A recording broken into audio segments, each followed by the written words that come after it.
Hey, so tonight we're diving into something that'll make you incredibly grateful for every modern comfort you take for granted. We're exploring why life in ancient Egypt was absolutely brutal. And trust me, by the time we're done, you'll never complain about your Monday morning commute again. Think golden treasures and majestic pyramids.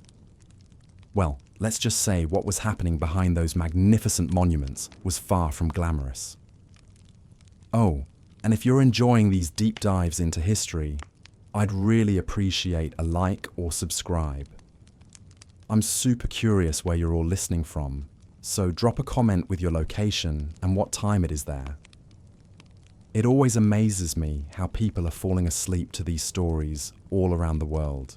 All right, find that perfect spot, take a nice slow breath, and just let your body sink into whatever you're lying on.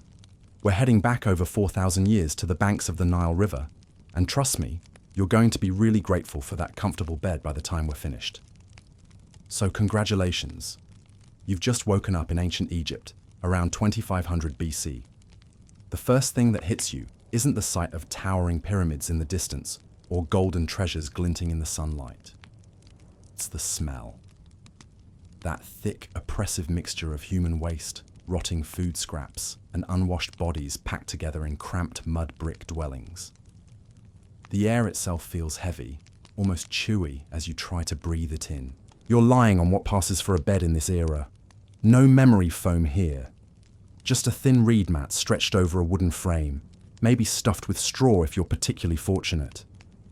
The pillow beneath your head is a carved piece of wood or stone, designed more for practicality than comfort.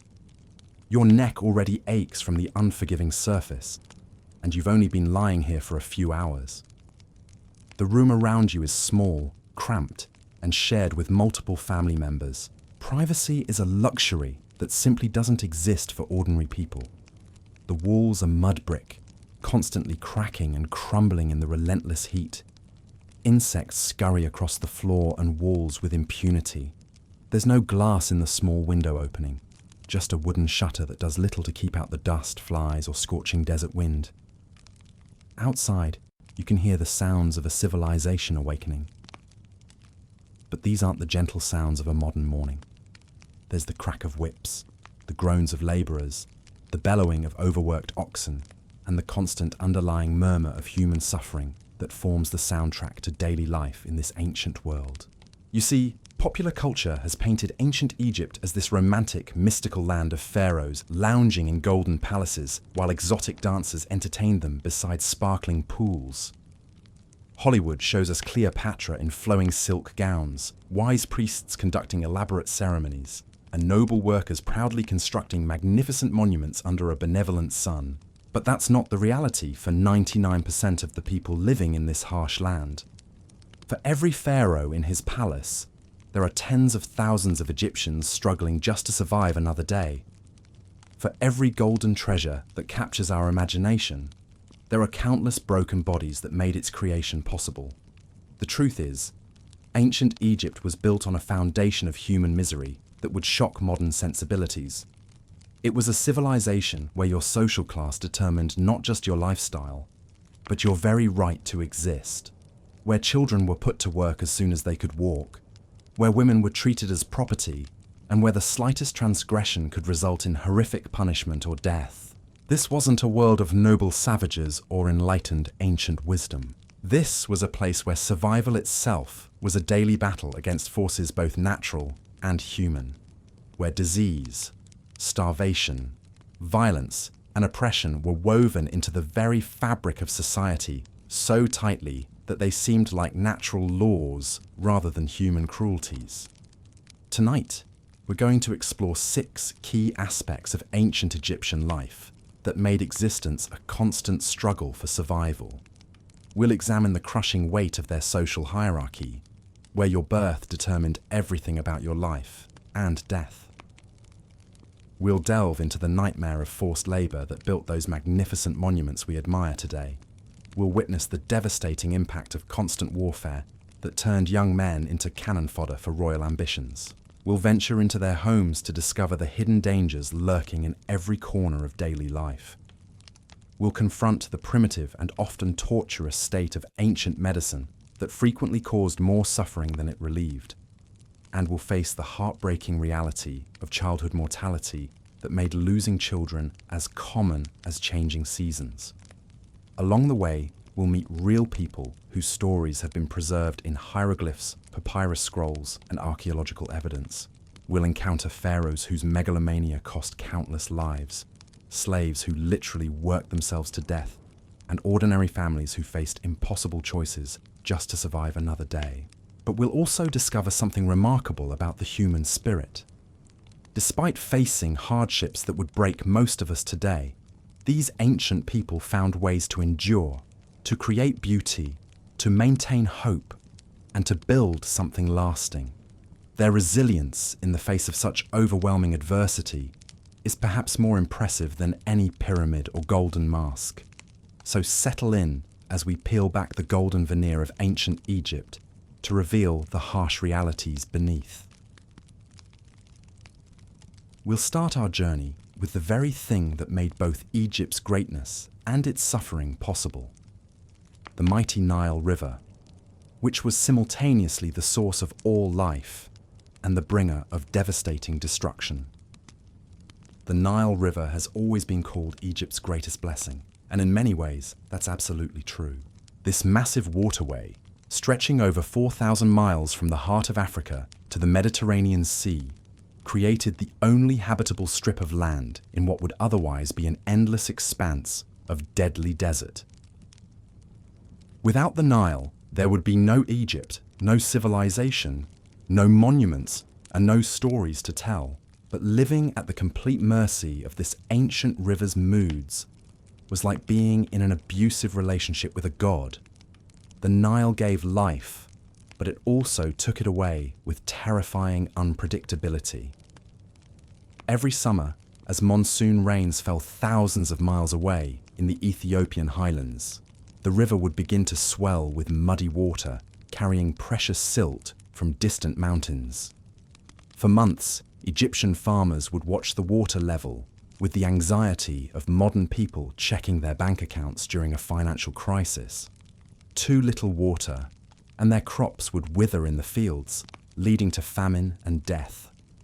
Too much water, and the raging torrents would sweep away entire villages, drowning families and livestock, while destroying the very foundations of their existence. Picture yourself as a farmer during those tense summer months, watching the brown water creep higher and higher up the banks. Your family's survival depends entirely on this flood reaching exactly the right level. Not too high, not too low, but just perfect, and you have absolutely no control over it whatsoever. Your fate is entirely in the hands of forces you can neither understand nor influence. When the floods were good, they were very good. The receding waters would leave behind a thick layer of rich black soil that Egyptians called the gift of the Nile. This fertile mud could support abundant harvests of wheat, barley, and vegetables that would feed the population and fill the royal granaries. In these blessed years, there was enough food not just for survival, but for the surplus that allowed civilization to flourish. But when the floods failed, disaster followed as surely as night follows day. The earliest recorded famines in human history struck Egypt when the Nile refused to rise properly. Ancient texts describe these catastrophes in terms that still chill the blood thousands of years later. People eating their own children to survive. Entire cities emptied as desperate families fled in search of food that didn't exist. Bodies littering the roads as the weak succumbed to starvation. One particularly devastating famine struck during the reign of Pharaoh Djoser around 2670 BC. For 7 consecutive years, the Nile failed to flood adequately, leaving the black soil cracked and barren under the merciless sun. The ancient records describe scenes of apocalyptic horror. All of Upper Egypt was dying of hunger to such a degree that everyone had come to eating their children. The entire country had become like a starved grasshopper, with people going to the north and to the south in search of food. Imagine the desperation of parents who had to choose between watching their children starve slowly or ending their suffering quickly. Picture the roads clogged with skeletal refugees, their eyes hollow with hunger, carrying dead infants they couldn't bear to abandon. Think about the complete breakdown of social order as civilized people were reduced to the most primitive struggles for survival. Even Pharaoh Djoser, supposedly a living god with absolute power, was helpless against the river's refusal to cooperate. He could command armies, order the construction of massive monuments, and decree life or death for his subjects, but he couldn't make the Nile rise by a single inch. The famine nearly toppled his dynasty and left scars on Egyptian society that lasted for generations. But the river's cruelty wasn't limited to droughts. When the Nile decided to flood too enthusiastically, the results were equally catastrophic. Imagine waking up one morning to find muddy water lapping at your doorstep, rising faster than you can flee. Within hours, your home, your possessions, your livestock, and possibly your family members are swept away in a torrent of destruction that shows no mercy for human hopes and dreams. These devastating floods could strike with terrifying speed. Villages that had stood for centuries could be wiped off the map in a single night. Families who went to sleep in their beds might wake up drowning in their own homes. The lucky ones who escaped with their lives would find themselves homeless and destitute, forced to start over from nothing in a world that offered little charity to the unfortunate. The psychological impact of living under such uncertainty cannot be overstated. Modern people who worry about job security or economic downturns can barely imagine the stress of never knowing whether this year's flood would bring abundance or annihilation. Every aspect of Egyptian life was shadowed by this fundamental insecurity. This knowledge that everything could be lost in a matter of days through no fault of your own. This constant vulnerability to the Nile's whims shaped Egyptian culture in profound ways. Their religion became obsessed with controlling and predicting the flood through elaborate rituals, offerings, and ceremonies. They developed one of the world's first bureaucratic systems, specifically to manage the distribution of food during good years and bad.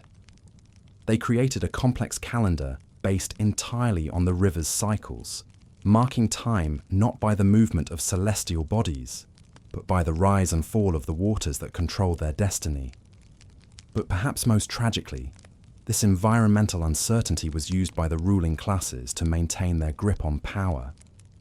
Pharaohs claimed divine responsibility for the Nile's behavior, taking credit when floods were good and blaming the people's sins when they failed. This created a system where the powerful could never truly be held accountable, since natural disasters were always attributed to supernatural forces rather than human incompetence or greed. The result was a society where the vast majority of people lived in constant fear, not just of death or poverty, but of forces completely beyond their control or understanding. They worked themselves to exhaustion storing grain for famines that might or might not come, built homes that might be swept away without warning, and raised children who might starve through no fault of anyone involved. And this was just the beginning of their hardships. The Nile's unpredictability was merely the foundation upon which all the other brutalities of ancient Egyptian life were built. It created the desperate vulnerability that made people accept oppression, exploitation, and suffering as natural parts of existence, rather than injustices that could be challenged or changed. As we'll see, every other aspect of Egyptian society, from their rigid social hierarchy to their obsession with death and the afterlife, can be traced back to this fundamental insecurity created by their complete dependence on a river that could be both salvation and destruction. The Nile made Egypt possible, but it also made Egyptian life a constant battle against forces that cared nothing for human hopes, dreams, or dignity. Tomorrow, we'll explore how this environmental vulnerability was exploited by Egypt's ruling classes to create one of history's most oppressive social systems, where your birth determined not just your opportunities, but your very right to be treated as a human being. We'll discover how the pharaohs used the people's fear and desperation to build monuments to their own vanity, while condemning millions to lives of grinding misery and early death. But the Nile's cruelty extended far beyond floods and famines. The river itself was a constant source of mortal danger for anyone who dared to venture near its waters.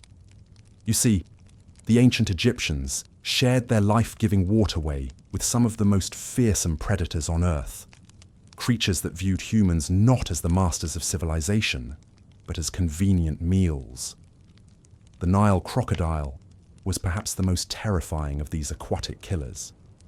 These massive reptiles could grow up to 20 feet in length and weigh as much as a small car. They were perfectly designed killing machines, with jaws powerful enough to crush bone and reflexes fast enough to snatch a person from the riverbank before they even knew what was happening. For the countless Egyptians who depended on the Nile for water, fishing, and transportation, every trip to the river's edge was a potentially fatal gamble. Imagine being a fisherman trying to feed your family, knowing that every cast of your net might be your last.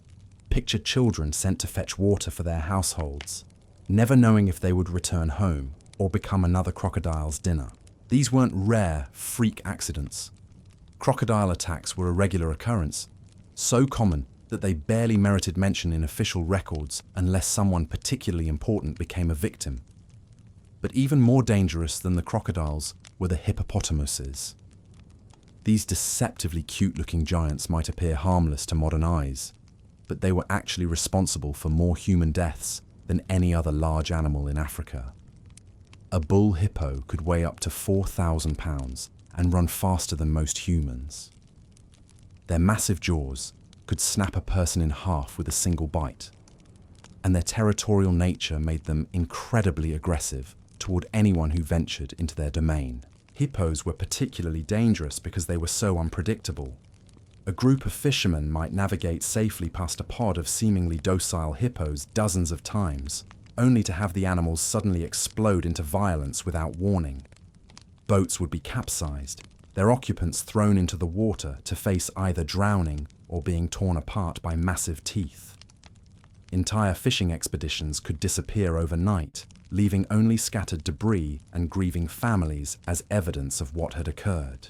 The psychological toll of living with such constant danger was enormous. Every Egyptian who worked near the water developed an almost supernatural awareness of their surroundings, constantly scanning for telltale ripples or suspicious shadows that might indicate lurking death. They learned to move quietly, to avoid sudden movements, and to always have an escape route planned. But even the most cautious and experienced could fall victim to a moment's inattention or simple bad luck. Beyond the large predators, the Nile harbored countless smaller but equally deadly threats. Venomous snakes would sometimes hide among the reeds along the riverbank, striking without warning at anyone who disturbed their rest. The water itself carried parasitic worms that could burrow into human skin, causing agonizing diseases that could last for years. Even a simple cut or scratch sustained while working near the river could become infected with bacteria that would slowly consume flesh and bone. The ancient Egyptians developed elaborate rituals and protective charms specifically to ward off these aquatic dangers. They would pray to the crocodile god Sobek before venturing onto the water, hoping to gain protection from his earthly representatives. They created amulets shaped like hippos and crocodiles, believing that wearing the image of these beasts would somehow turn their power toward protection rather than destruction. But all the prayers and amulets in the world couldn't change the fundamental reality of life along the Nile. The same river that provided the water, transportation, and fertile soil that made Egyptian civilization possible was also a constant source of death and terror. This duality, this simultaneous dependence on and vulnerability to the natural world, shaped every aspect of Egyptian psychology and culture. The wealthy and powerful could afford some protection from these dangers. They could hire others to fetch their water, employ professional fishermen to provide their food, and travel in large, well-armed groups when water transport was necessary. But for the vast majority of Egyptians, dealing with deadly predators was simply another unavoidable hazard of daily existence, like disease or starvation, or the oppression of their social superiors. This constant exposure to mortal danger had a profound effect on how Egyptians viewed life and death. When violent death could strike at any moment from the jaws of a crocodile or the crushing weight of a hippo, the line between the living and the dead seemed much thinner than it does to us today. Perhaps this is one reason why ancient Egyptians became so obsessed with death rituals and the afterlife. When life itself was so precarious, the promise of eternal existence in a safer, more predictable realm must have seemed incredibly appealing. The river's dangers also reinforced the rigid social hierarchies that dominated Egyptian society. Those with wealth and power could minimize their exposure to these risks, while the poor and powerless had no choice but to face them daily. This created yet another layer of inequality in a society already stratified by birth, wealth, and political connections. Your social class didn't just determine your lifestyle, it literally determined your chances of surviving to see another sunrise. But perhaps the most insidious aspect of these environmental dangers was how they were used to justify the existing social order. Pharaohs and priests taught that the gods controlled the behavior of crocodiles and hippos, just as they controlled the flooding of the Nile. A person's ability to survive these threats was seen as evidence of divine favor, while those who fell victim were somehow deserving of their fate. This supernatural explanation for natural phenomena helped maintain a system where questioning authority was not just politically dangerous, but spiritually blasphemous. The cumulative effect of living under such constant environmental stress cannot be overstated. Modern humans who worry about car accidents or crime can barely imagine the psychological impact of knowing that every interaction with your primary water source might result in sudden, violent death. The Egyptians developed a fatalistic worldview that accepted suffering and danger as natural parts of existence, rather than problems that could be solved through human effort and ingenuity. This acceptance of environmental brutality as inevitable made it much easier for human brutality to flourish unchallenged. When people are already conditioned to accept that death can strike randomly and without warning, they're much less likely to resist when that death comes at the hands of their fellow humans, rather than wild animals. The natural world's indifference to human suffering provided a template that Egypt's ruling classes would exploit with devastating effectiveness. As we'll discover, the environmental challenges posed by the Nile and its predators were just the opening act in the grand tragedy of ancient Egyptian life. The real horrors would come from the humans themselves, who proved far more creative and systematic in their cruelty than any crocodile or hippo could ever be. The pharaohs and nobles who claimed divine authority over this dangerous land would use that authority to create forms of suffering that made the natural world's brutality seem almost merciful by comparison. The river that gave Egypt life also taught its people that survival required absolute submission to forces beyond their control. This lesson would be applied with ruthless efficiency by human masters who demanded the same unquestioning obedience that the Nile commanded through fear. The stage was set for a civilization that would achieve incredible heights of artistic and architectural achievement, but only by standing on a foundation of human bones, bleached white, under the merciless desert sun. Next, we'll explore how Egypt's rulers transformed environmental vulnerability into social oppression, creating a rigid hierarchy that trapped people in cycles of misery from birth to death. We'll see how the pharaohs used the people's fear of natural disasters to justify unnatural cruelties, and how an entire civilization learned to worship the very forces that crushed them beneath an iron fist wrapped in golden splendor.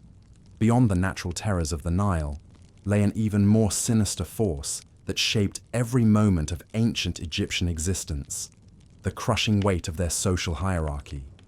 This wasn't just about having rich people and poor people like we might see today. This was a system so rigid, so absolute, that it made modern inequality look like a minor inconvenience by comparison. Picture yourself waking up in that cramped mud brick dwelling we described earlier. Before you even open your eyes, your entire life has already been determined by a single, unchangeable fact: who your parents were.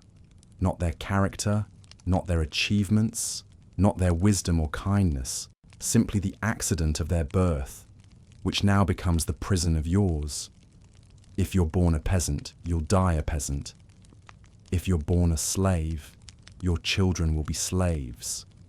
If you're lucky enough to be born into the tiny elite class, you'll live like a god while surrounded by human misery. There is no social mobility, no pulling yourself up by your bootstraps, no American dream of working your way to success. Your social class is as fixed and immutable as the color of your eyes. At the very bottom of this hierarchy were the slaves, human beings who were literally considered property. These weren't just prisoners of war or criminals paying for their crimes.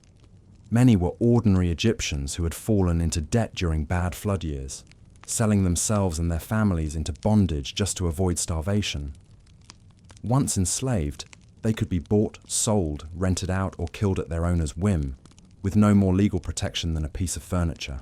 Imagine being so desperate that you voluntarily surrender your humanity just to keep breathing for another few months. Picture having to hand over your children to be someone else's property, knowing you'll probably never see them again. Think about the complete hopelessness of knowing that no matter how hard you work, how well you behave, or how much you suffer, you will never, ever be free.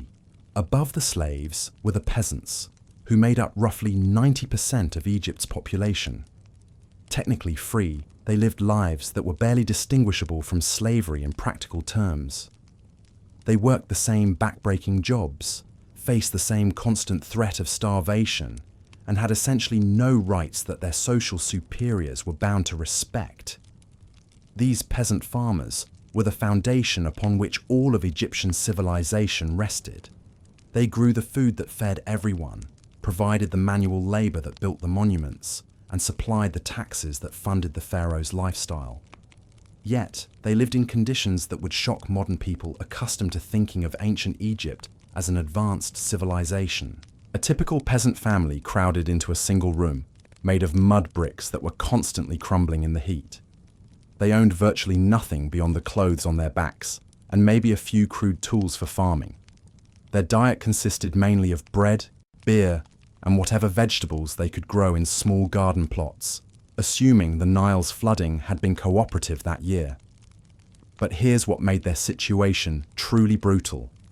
They had no security whatsoever. A bad flood year didn't just mean hunger. It meant watching your children waste away while owing impossible taxes to landlords who showed no mercy. An injury or illness could plunge an entire family into destitution overnight, since there was no social safety net, no insurance, no unemployment benefits. Even worse, peasants were subject to corvée labor, a system that required them to work for the state for several months each year without pay. This wasn't voluntary community service. This was forced labor that could last for years if the pharaoh decided to undertake a particularly ambitious building project. Imagine being dragged away from your farm during planting season to haul massive stone blocks in the desert heat, knowing that your family's crops would fail and they might starve while you're gone. The psychological impact of such complete powerlessness cannot be overstated. Modern people who complain about their jobs or economic circumstances can barely imagine what it feels like to have absolutely no control over your own destiny. These peasants couldn't quit, couldn't move to find better opportunities, couldn't even complain without risking severe punishment. They were trapped in a system that viewed them as nothing more than tools to be used up and discarded. Above the peasants was a small middle class of skilled craftsmen, scribes, and minor officials. These people enjoyed slightly better living conditions and a bit more security, but they were still completely dependent on the favor of their superiors. A scribe might spend years learning to read and write, only to lose everything if he offended the wrong nobleman. A craftsman might develop extraordinary skills, only to see his workshop confiscated because someone more powerful wanted it. Even this relatively privileged group lived in constant fear of falling back into the peasant class or worse. They had to navigate complex webs of patronage and favoritism, always being careful to show proper deference to their betters while maintaining their precarious positions. One wrong word, one moment of perceived disrespect, one failure to anticipate a superior's wishes could result in immediate downfall. At the apex of this pyramid sat the pharaoh and his inner circle of nobles, priests, and administrators. These people lived in a completely different world from their subjects, a world of unimaginable luxury and privilege built entirely on the suffering of everyone beneath them. They dwelt in magnificent palaces filled with precious goods while peasants starved outside their gates. They dined on exotic delicacies while their subjects survived on bread and hope. But perhaps the most obscene aspect of this inequality was how it was justified and maintained. The pharaoh wasn't just a political leader, he was considered a living god, the earthly representative of divine will. This meant that questioning the social order wasn't just rebellion, it was blasphemy. The system wasn't seen as human-created injustice that could be changed, but as divine law that must be accepted without question. The priests, who controlled access to the gods and the afterlife, played a crucial role in maintaining this system. They taught that a person's social position was determined by their behavior in previous lives, making poverty and suffering seem like just punishment for past sins. They promised that those who accepted their fate without complaint would be rewarded in the next world, while those who rebelled would face eternal torment. This religious justification for inequality was incredibly powerful because it offered hope to the desperate, while simultaneously discouraging resistance. A starving peasant could dream of a better afterlife while being taught that any attempt to improve his current situation was spiritually dangerous. The result was a population that had been psychologically conditioned to accept oppression as natural and even beneficial. The legal system reinforced these inequalities with brutal efficiency. A peasant who stole food to feed his starving family might be executed, while a nobleman who murdered a peasant for sport would face no consequences whatsoever. Justice wasn't blind, it was completely subservient to social rank. The law existed to protect the property and privileges of the elite, not to ensure fair treatment for all citizens. Women faced additional layers of oppression within this already brutal system. Regardless of their social class, they were considered the property of their fathers, then their husbands, then their sons. They couldn't own land, couldn't participate in most professions, couldn't travel freely, and couldn't make legal decisions about their own lives. Even elite women, despite their material comfort, lived under constant male supervision and control. The marriage system was particularly cruel for women of all classes. Girls were typically married off as soon as they reached puberty, often to men decades older than themselves. These weren't partnerships based on love or compatibility, but economic transactions where women were traded like valuable livestock. A woman's worth was measured entirely by her ability to produce male heirs, and those who failed in this regard could be divorced and left destitute. Child labor was not just common, but expected throughout Egyptian society. As soon as children could walk steadily, they were put to work helping their families survive. Peasant children spent their days in the fields, carrying water, tending animals, and learning the back-breaking agricultural work that would consume their entire lives. Slave children were bought and sold like any other commodity, often separated from their parents before they were old enough to remember them. Even among the elite, children faced enormous pressure to fulfill their predetermined social roles. A nobleman's son who showed no aptitude for administration or military service might find himself disowned and cast out to survive among the lower classes. The pressure to succeed in a world where failure meant not just personal disappointment, but social destruction created psychological stress that we can barely imagine today. The cumulative effect of this rigid hierarchy was a society where human potential was systematically wasted on a massive scale. Brilliant minds remained illiterate because education was reserved for the elite. talented artists and inventors never had the opportunity to develop their skills because they were born into the wrong families. Natural leaders spent their lives following orders from their intellectual and moral inferiors simply because of the accident of birth. But perhaps the most tragic aspect of this system was how it corrupted even those who benefited from it. The elite were raised from birth to see their fellow humans as fundamentally different species, creating a psychological distance that made cruelty seem natural and inevitable. They genuinely believed that peasants and slaves were inherently inferior beings who deserved their fate, making it easy to exploit and abuse them without guilt or remorse. This dehumanization of the lower classes created a feedback loop of violence and oppression that became more extreme over time.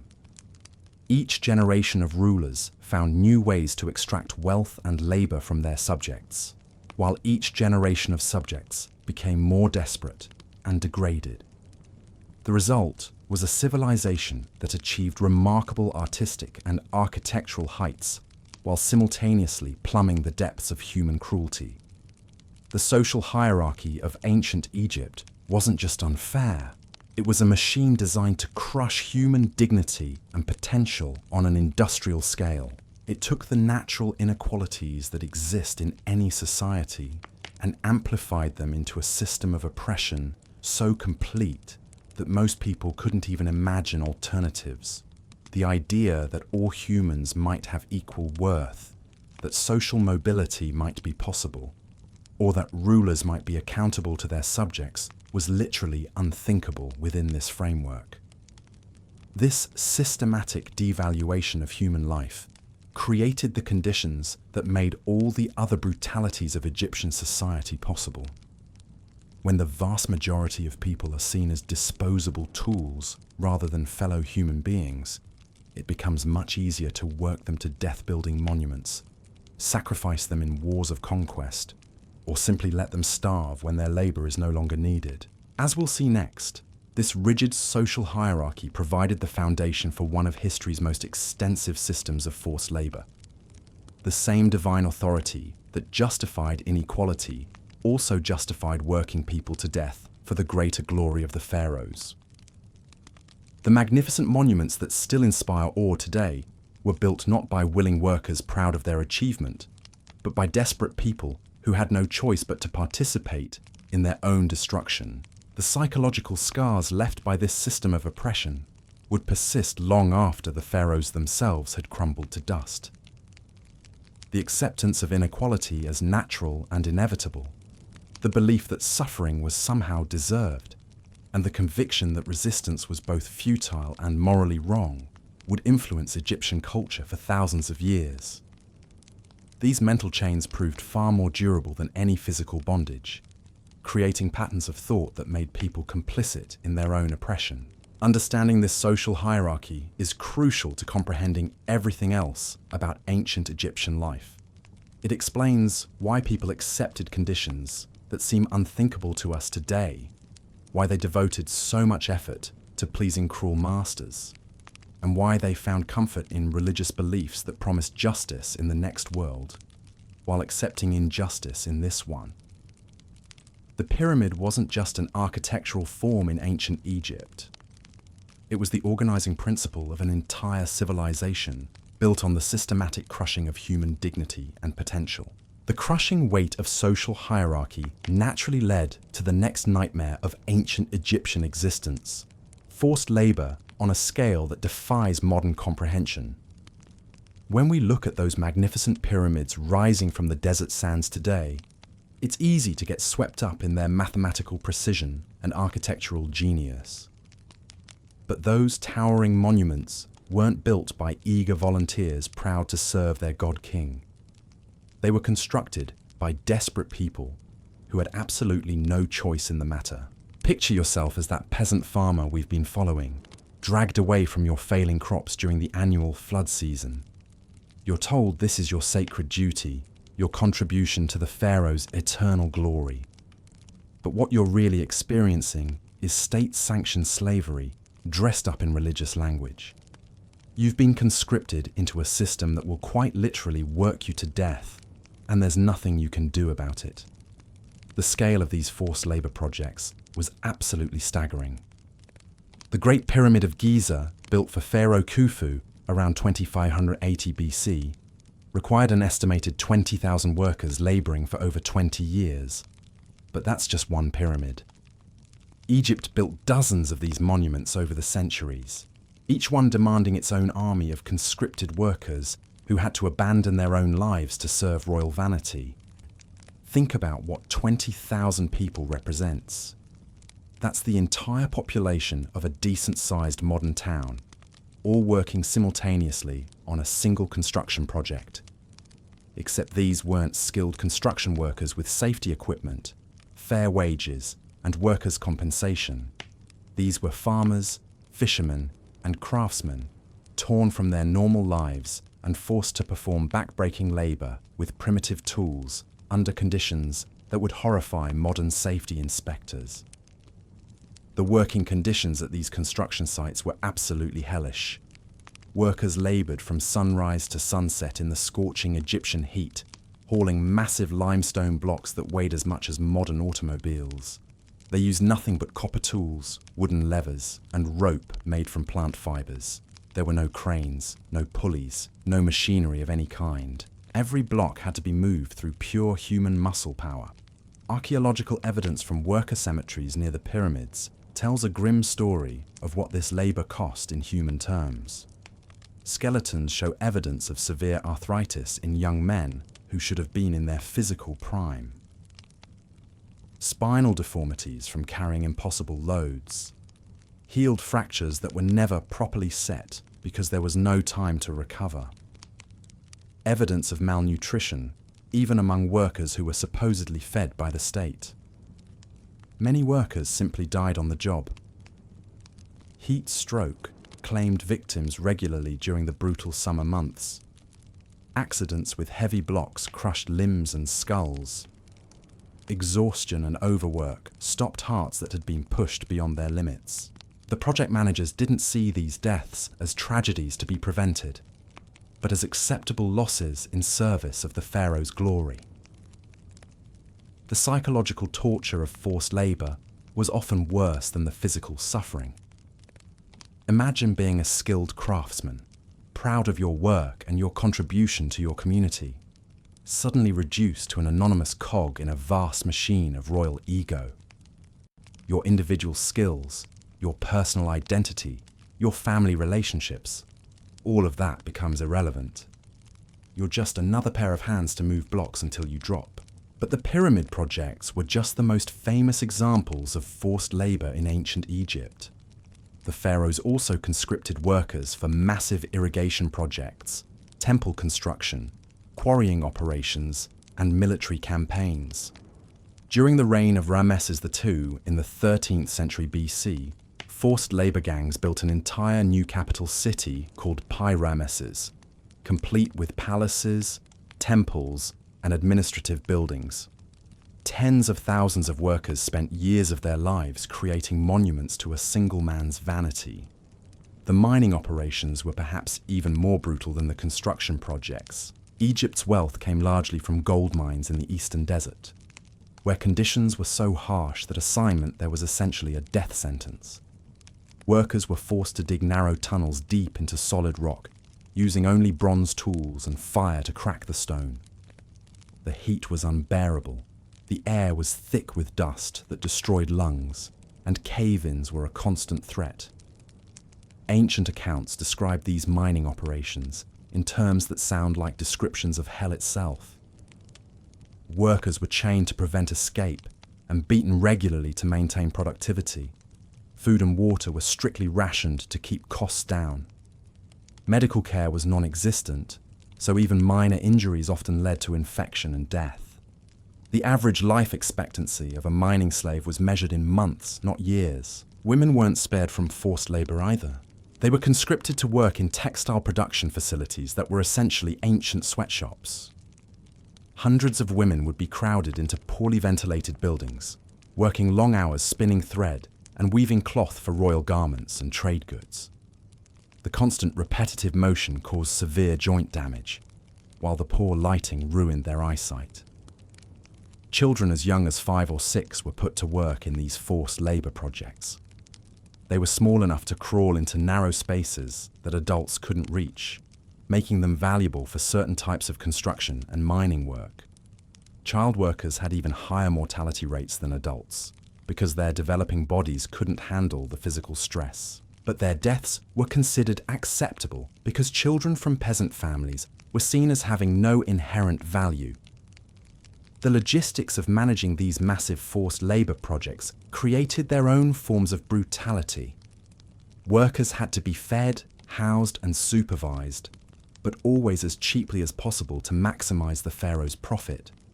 They were packed into crowded barracks that bred disease, fed monotonous diets that led to malnutrition, worked in shifts that allowed no time for rest or recovery. Supervisors used whips and clubs to maintain discipline and productivity. Workers who couldn't keep up were beaten until they could, or until they died trying. Those who attempted to escape faced horrific punishments designed to deter others from similar attempts. Public floggings, mutilation, and execution were common responses to any form of resistance or disobedience. The religious justification for this system made it even more psychologically devastating. Workers were told that their suffering was holy, that they were participating in sacred projects that would ensure the pharaoh's successful journey to the afterlife. Their pain and death were reframed as spiritual offerings rather than human rights violations. This made resistance seem not just futile, but blasphemous. But perhaps the most insidious aspect of the forced labor system was how it destroyed family structures and community bonds. When the head of a household was conscripted for years at a time, families fell apart. Children grew up without fathers. Wives struggled to maintain farms and households alone. Elderly parents had no one to care for them. The social fabric that held communities together was systematically shredded by the demands of royal construction projects. The economic impact was equally devastating. When able-bodied workers were forced to abandon their farms and workshops, agricultural and craft production declined. This led to food shortages and economic instability that affected everyone except the elite. The very projects that were supposed to demonstrate Egypt's greatness were actually undermining the foundations of Egyptian prosperity. Some of the most heartbreaking evidence of this system comes from letters and documents that have survived from ancient times. We have records of wives pleading with officials for news of husbands who disappeared into forced labor projects and never returned. Children writing to fathers they hadn't seen in years, begging them to come home. Officials calculating how many workers they could afford to lose to disease and exhaustion while still completing their assigned projects on schedule. The forced labor system also created a culture of violence and dehumanization that infected every level of Egyptian society. When it became normal to work people to death for construction projects, it became easier to accept other forms of brutality as well. The same mentality that saw workers as disposable tools also justified the harsh punishments, military conscription, and social oppression that characterized ancient Egyptian life. Even the elite who benefited from this system weren't immune to its psychological effects. Growing up in a world where human suffering was an acceptable cost of architectural achievement created rulers who were incapable of empathy or moral reasoning. They genuinely couldn't understand why forcing people to work until they died might be problematic, because they had been raised to see such suffering as natural and necessary. The legacy of forced labor extended far beyond individual construction projects. It created a society where the value of human life was measured entirely in terms of productivity and obedience. People learned to accept that their bodies belonged to the state, that their personal desires and family relationships were secondary to royal demands, and that resistance to exploitation was both futile and morally wrong. This acceptance of forced labor as normal also made other forms of oppression easier to implement and maintain. When people are already conditioned to accept that they can be compelled to work against their will, they're less likely to resist. When their food is confiscated, Their children are taken for military service, or their homes are destroyed for royal convenience. The monuments that resulted from this vast system of human exploitation continue to inspire awe and admiration today. Tourists from around the world marvel at the precision of pyramid construction, the artistic beauty of temple carvings, and the engineering genius of ancient irrigation systems. But behind every perfectly fitted stone block is the broken body of a worker who died to place it there. Behind every beautiful carving is an artist whose hands were destroyed by years of forced labor. Behind every impressive canal is a family that was torn apart to dig it. Understanding the true cost of these monuments doesn't diminish their historical importance, but it does force us to confront the uncomfortable reality of what human achievement often requires. The same capacity for organization and ambition that created lasting beauty also created systematic suffering on an almost unimaginable scale. The pharaohs who commissioned these works weren't just patrons of art and architecture. They were the architects of human misery. The forced labor system of ancient Egypt represents one of history's most extensive examples of state-sponsored exploitation. It shows how religious authority, social hierarchy, and economic desperation can combine to create conditions where working people to death seems not just acceptable, but noble. The psychological and social damage caused by this system lasted far longer than the physical monuments it created, shaping Egyptian culture in ways that persisted for thousands of years. As we'll discover next, this acceptance of human exploitation as normal and necessary extended beyond construction projects into every aspect of Egyptian society. The same rulers who could casually sacrifice thousands of workers for architectural vanity had no qualms about sacrificing thousands more for military conquest and imperial expansion. The culture of violence and dehumanization that made forced labor possible also made possible the constant warfare that characterized ancient Egyptian civilization. The next chapter in our exploration of ancient Egyptian brutality takes us from the construction sites to the battlefields, where young men were fed into the machinery of royal ambition, just as surely as workers were fed into the machinery of monumental construction. The pharaohs who built their eternal resting places on the bones of conscripted laborers also built their earthly empires on the bones of conscripted soldiers, creating a cycle of violence and exploitation that consumed generation after generation of Egyptian youth. The warfare that defined ancient Egyptian civilization wasn't the romanticized clash of noble armies that Hollywood depicts. It was systematic slaughter designed to feed the pharaoh's insatiable appetite for power and glory. Young men were swept up from their villages like grain at harvest time, transformed from farmers and craftsmen into cannon fodder for royal ambitions they couldn't even comprehend. Picture yourself as a 17-year-old peasant boy working alongside your father in the barley fields. One day you're learning the rhythms of agriculture that have sustained your family for generations. The next day, royal conscription officers arrive in your village with bronze weapons and written orders that might as well be death sentences. You and every other able-bodied young man are now property of the pharaoh's war machine, whether you want to be or not. The military recruitment system was brutally efficient in its simplicity. Officials would sweep through villages and towns, selecting young men based purely on physical capability. Your personal feelings, family obligations, or life plans were completely irrelevant. If you looked strong enough to carry a spear and march long distances, you belonged to the army now. Resistance wasn't just futile, it was punishable by death for you, and potentially your entire family. Training for these conscripted soldiers was designed to break their individual will and rebuild them as obedient killing machines. New recruits were subjected to months of physical and psychological abuse that would be considered torture by modern standards. They were beaten regularly to build pain tolerance, deprived of adequate food to teach them to function while hungry, and forced to participate in increasingly violent exercises until killing became as natural as breathing.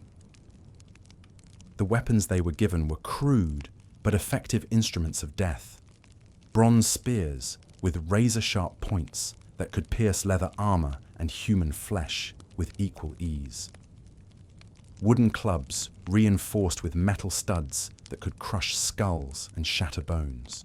Composite bows that could send arrows through a man's body at distances that made killing feel almost abstract. These weren't tools of defense. They were instruments specifically designed to cause maximum human suffering. But perhaps the most horrifying aspect of Egyptian military training was how it systematically destroyed the recruits' capacity for empathy and moral reasoning. Young men who had grown up in tight-knit village communities were taught to see foreigners as subhuman enemies deserving only death. They were indoctrinated with religious beliefs that portrayed warfare as sacred duty, making killing not just acceptable, but spiritually necessary. The psychological conditioning was reinforced through ritual practices that seem almost satanic in their deliberate cultivation of cruelty. New soldiers were required to torture captured enemies as part of their initiation, learning to inflict pain without feeling remorse. They participated in ceremonies where human sacrifices were offered to war gods, normalizing violence against defenseless victims. By the time their training was complete, these young men had been transformed into something barely recognizable as human. The actual campaigns these soldiers were forced to participate in were exercises in systematic brutality that went far beyond military necessity. Take the conquest campaigns of Thutmose III in the 15th century BC, which the pharaoh himself recorded with disturbing pride. His armies didn't just defeat enemy forces, they deliberately massacred civilian populations, enslaved entire communities, and destroyed cities so thoroughly that some never recovered. The battle tactics employed by Egyptian forces were designed to maximize terror rather than simply achieve military objectives. They would surround enemy cities and cut off all food and water supplies, forcing inhabitants to watch their children starve while deciding whether to surrender. When cities finally capitulated, the Egyptian response was calculated to discourage future resistance through sheer horror. Captured enemy leaders weren't simply executed. They were tortured to death in public spectacles designed to break the spirit of anyone who might consider opposing Egyptian rule. The pharaoh's records describe with sickening detail how enemy chiefs were hung upside down from city walls, slowly flayed alive while their families were forced to watch, then left to die in agony as a warning to others. But the cruelty wasn't limited to foreign enemies. Egyptian soldiers who showed cowardice, disobeyed orders, or attempted to desert faced punishments that were often worse than anything they might suffer in battle. Military discipline was maintained through a system of collective punishment where entire units could be decimated for the failures of individual soldiers. This created an atmosphere of constant fear and mutual surveillance that prevented organized resistance to military authority. The logistics of maintaining these armies created their own forms of suffering for both soldiers and civilians. Military campaigns could last for years, during which time soldiers received minimal supplies and were expected to live off whatever they could forage or steal from local populations. This meant that Egyptian armies became roving bands of desperate men who survived by terrorizing anyone unfortunate enough to be in their path. The impact on Egyptian society was devastating. Entire generations of young men disappeared into these military campaigns, leaving villages populated mainly by women, children, and elderly people struggling to maintain agricultural production and community structures. The economic disruption caused by constant warfare contributed to the famines and social instability that plagued Egyptian civilization throughout its history. Women and children left behind faced their own forms of warfare-related suffering. With their husbands, fathers, and sons conscripted into military service, they became vulnerable to bandits, tax collectors, and other predators who viewed unprotected families as easy targets. Many were forced into prostitution or slavery simply to survive in a society that offered no protection for those without male guardians. The psychological trauma inflicted on military families was compounded by the uncertainty of never knowing whether their loved ones were alive or dead. Military communication was primitive, at best, so families might wait years for news that never came. The knowledge that their sons and husbands were being forced to participate in atrocities they never would have chosen made the grief of loss even more unbearable. Those soldiers who did survive military campaigns often returned home as broken men who could never fully readjust to civilian life. They had seen and done things that haunted their dreams and destroyed their capacity for normal human relationships. Many became alcoholics or turned to violence as their only means of coping with memories they couldn't escape. The veterans of Egyptian military campaigns became walking embodiments of the psychological damage that warfare inflicts on everyone it touches. The religious justification for this military brutality was perhaps the most insidious aspect of the entire system. Egyptian priests taught that warfare was a sacred duty ordained by the gods, making resistance to military service not just treasonous, but blasphemous. Soldiers were told that dying in battle would guarantee them a place in the afterlife, while those who showed cowardice would face eternal torment. This religious framework made it nearly impossible for people to question the morality of the warfare they were forced to participate in. When military service is presented as divine command rather than royal choice, opposing it becomes unthinkable for anyone who believes in the god's authority. The result was a population that had been psychologically conditioned to accept military exploitation as natural and inevitable. The economic motivation behind Egyptian military campaigns was rarely about legitimate defense or necessary expansion. Most wars were fought to capture slaves, seize valuable resources, or simply demonstrate royal power to domestic audiences who might otherwise question the pharaoh's authority. The human cost of these campaigns was considered irrelevant compared to the wealth and prestige they generated for the ruling class. The treatment of prisoners of war reveals the depths of cruelty that Egyptian military culture had normalized. Captured enemies weren't just enslaved, they were often mutilated to prevent future resistance and branded to mark their status as conquered peoples. Women and children taken as prisoners faced sexual slavery and forced labor that frequently resulted in death from abuse and overwork. But perhaps most disturbing was how Egyptian military culture celebrated and rewarded cruelty. Soldiers who distinguished themselves through particularly brutal acts received promotions, honors, and material rewards. The pharaoh's court celebrated military leaders who brought back the largest numbers of severed hands, heads, or other body parts as trophies. This created a system where advancement required demonstrating one's capacity for inhuman behavior. The impact of this military culture extended far beyond the battlefield into every aspect of Egyptian society. When violence becomes the primary means of achieving social advancement, it inevitably corrupts all other relationships and institutions.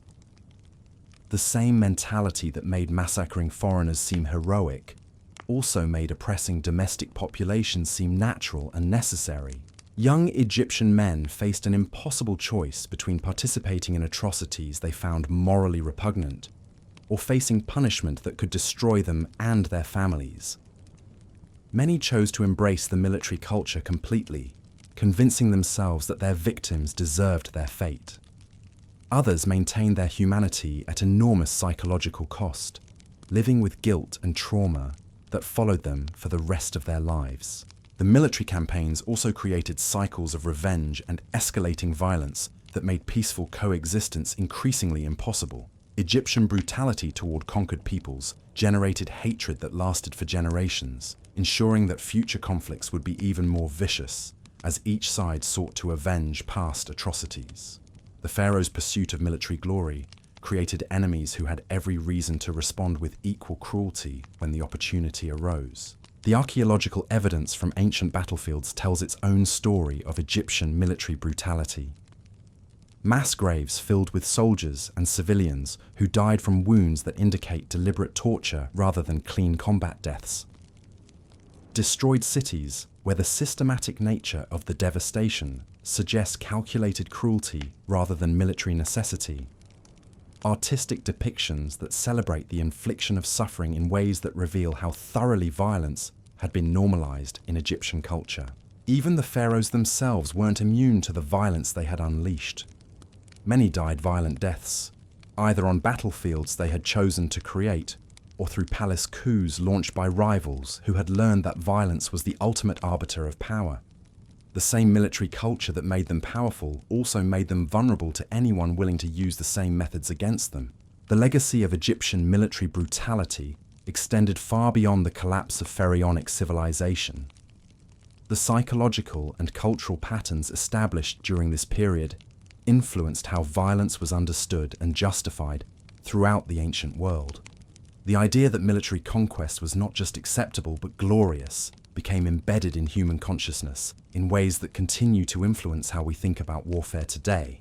Understanding the reality of Egyptian military culture forces us to confront uncomfortable truths about how civilizations achieve and maintain power. The same organizational capacity and technological innovation that created lasting architectural achievements also created efficient systems for destroying human life on an industrial scale. The pharaohs who built monuments that still inspire awe also built military machines that consumed human beings as fuel for their ambitions. The young men conscripted into Egyptian armies weren't volunteers fighting for causes they believed in. They were victims of a system that viewed them as expendable resources to be used up in pursuit of royal glory. Their individual dreams, talents, and relationships were sacrificed to feed a machine of conquest that served only the interests of a tiny elite who never faced the consequences of their own decisions. As we move deeper into our exploration of ancient Egyptian brutality, we'll discover that military violence was just one expression of a culture that had learned to treat human suffering as acceptable collateral damage in pursuit of power and prestige. The same mindset that made warfare seem glorious also made possible the domestic oppression, medical torture, and systematic dehumanization that characterized every aspect of life along the Nile. The battlefield was simply where Egyptian cruelty was most visible and dramatic. But as we'll see, the real horror lay in how this violence had become so normalized that it infected every institution, every relationship, and every aspect of daily existence. The pharaohs didn't just wage war against foreign enemies. They waged war against their own people, creating a civilization built on the systematic destruction of human dignity and potential. The violence that characterized Egyptian military campaigns was merely the most visible manifestation of a broader culture of cruelty that permeated every aspect of daily life. But to truly understand the depths of suffering that ordinary Egyptians endured, we need to venture beyond the battlefields and into their homes, where dangers lurked in every shadow and death waited around every corner. Your Egyptian dwelling, that cramped mud brick structure we've been visiting throughout our journey, wasn't just uncomfortable, it was actively trying to kill you. Modern people who worry about household accidents or environmental hazards can barely imagine living in a space where every surface, every corner, and every daily necessity posed mortal threats that no amount of caution could completely eliminate. Let's start with the very air you're breathing in that ancient home.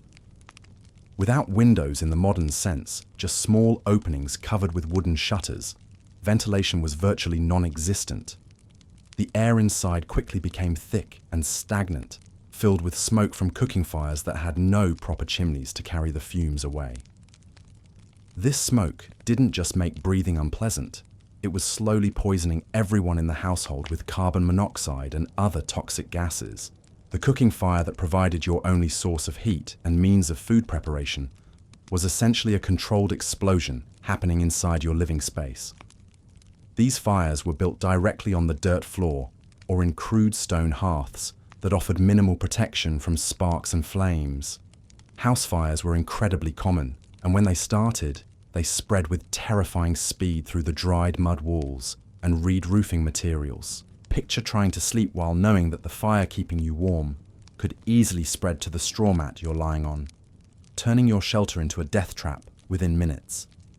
Imagine cooking meals while constantly watching for sparks that could ignite your clothing or the dried plant materials that made up most of your possessions. Every day required navigating between the necessity of fire for survival and the constant risk of being burned alive by that same fire. The water supply that sustained your family was a source of disease as deadly as any weapon.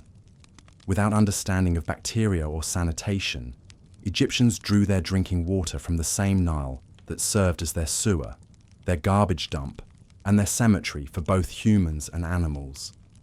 Every sip of water was a gamble with invisible killers that could cause agonizing death through dysentery, cholera, or countless other waterborne diseases. Even when water was stored in household containers, it quickly became breeding grounds for mosquitoes and other disease-carrying insects. The pottery jars used for water storage were porous and impossible to clean thoroughly, accumulating layers of bacteria and parasites that multiplied in the warm Egyptian climate. Families learned to accept that their drinking water would always taste slightly off and cause occasional stomach problems, not realizing they were slowly poisoning themselves with every meal. Food storage and preparation created their own catalogue of horrors. Without refrigeration or effective preservation methods, Egyptian families lived in a constant race against decomposition. Grain stores attracted rats and mice that contaminated food supplies with their droppings and urine. These rodents also carried fleas infected with plague bacteria, turning every meal into a potential death sentence for entire households. The bread that formed the cornerstone of the Egyptian diet was often contaminated with sand and grit from the grinding process, wearing down teeth and causing dental problems that could lead to fatal infections. The stone querns used to grind grain left particles of rock in the flour, creating a bread so abrasive it literally ground teeth down to the roots over time. Dental abscesses were common and frequently fatal, as infected teeth could spread poison throughout the body with no effective treatment available. Beer, which was consumed daily by adults and children alike because it was safer than water, presented its own hazards. The fermentation process was uncontrolled and often contaminated, creating alcohol that was frequently toxic with dangerous levels of bacteria and wild yeasts.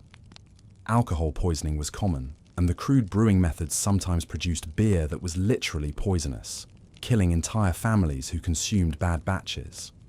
The very construction of Egyptian homes created deadly hazards that modern building codes would never permit. Mud brick walls were unstable and prone to collapse, especially during the rare but devastating earthquakes that periodically struck the region. The flat roofs, made of palm logs covered with mud and straw, were poorly supported and could cave in without warning, crushing anyone sleeping beneath them. These structural failures weren't rare accidents. They were routine occurrences that every Egyptian family learned to live with. Children were regularly injured or killed by falling debris from crumbling walls. Adults working on roof repairs frequently fell through weak spots, suffering broken bones or death from the falls. The constant need to repair and rebuild these fragile structures created endless opportunities for construction accidents. Inside these precarious buildings, the lack of proper lighting created hazards that persisted from sunset to sunrise. Oil lamps provided the only illumination after dark, but they were expensive to operate and dangerous to use. These primitive lights consisted of shallow bowls filled with animal fat or plant oil, with crude wicks that smoked heavily and frequently caught fire. Lamp accidents caused burns, house fires, and carbon monoxide poisoning on a regular basis. The darkness that fell each evening wasn't just inconvenient, it was actively dangerous. People stumbled over objects, fell down stairs, and injured themselves on tools and household implements they couldn't see. Children wandering in the dark frequently fell into storage pits or water containers, drowning in spaces that would have been perfectly safe in daylight. Personal hygiene, such as it was, created its own medical emergencies.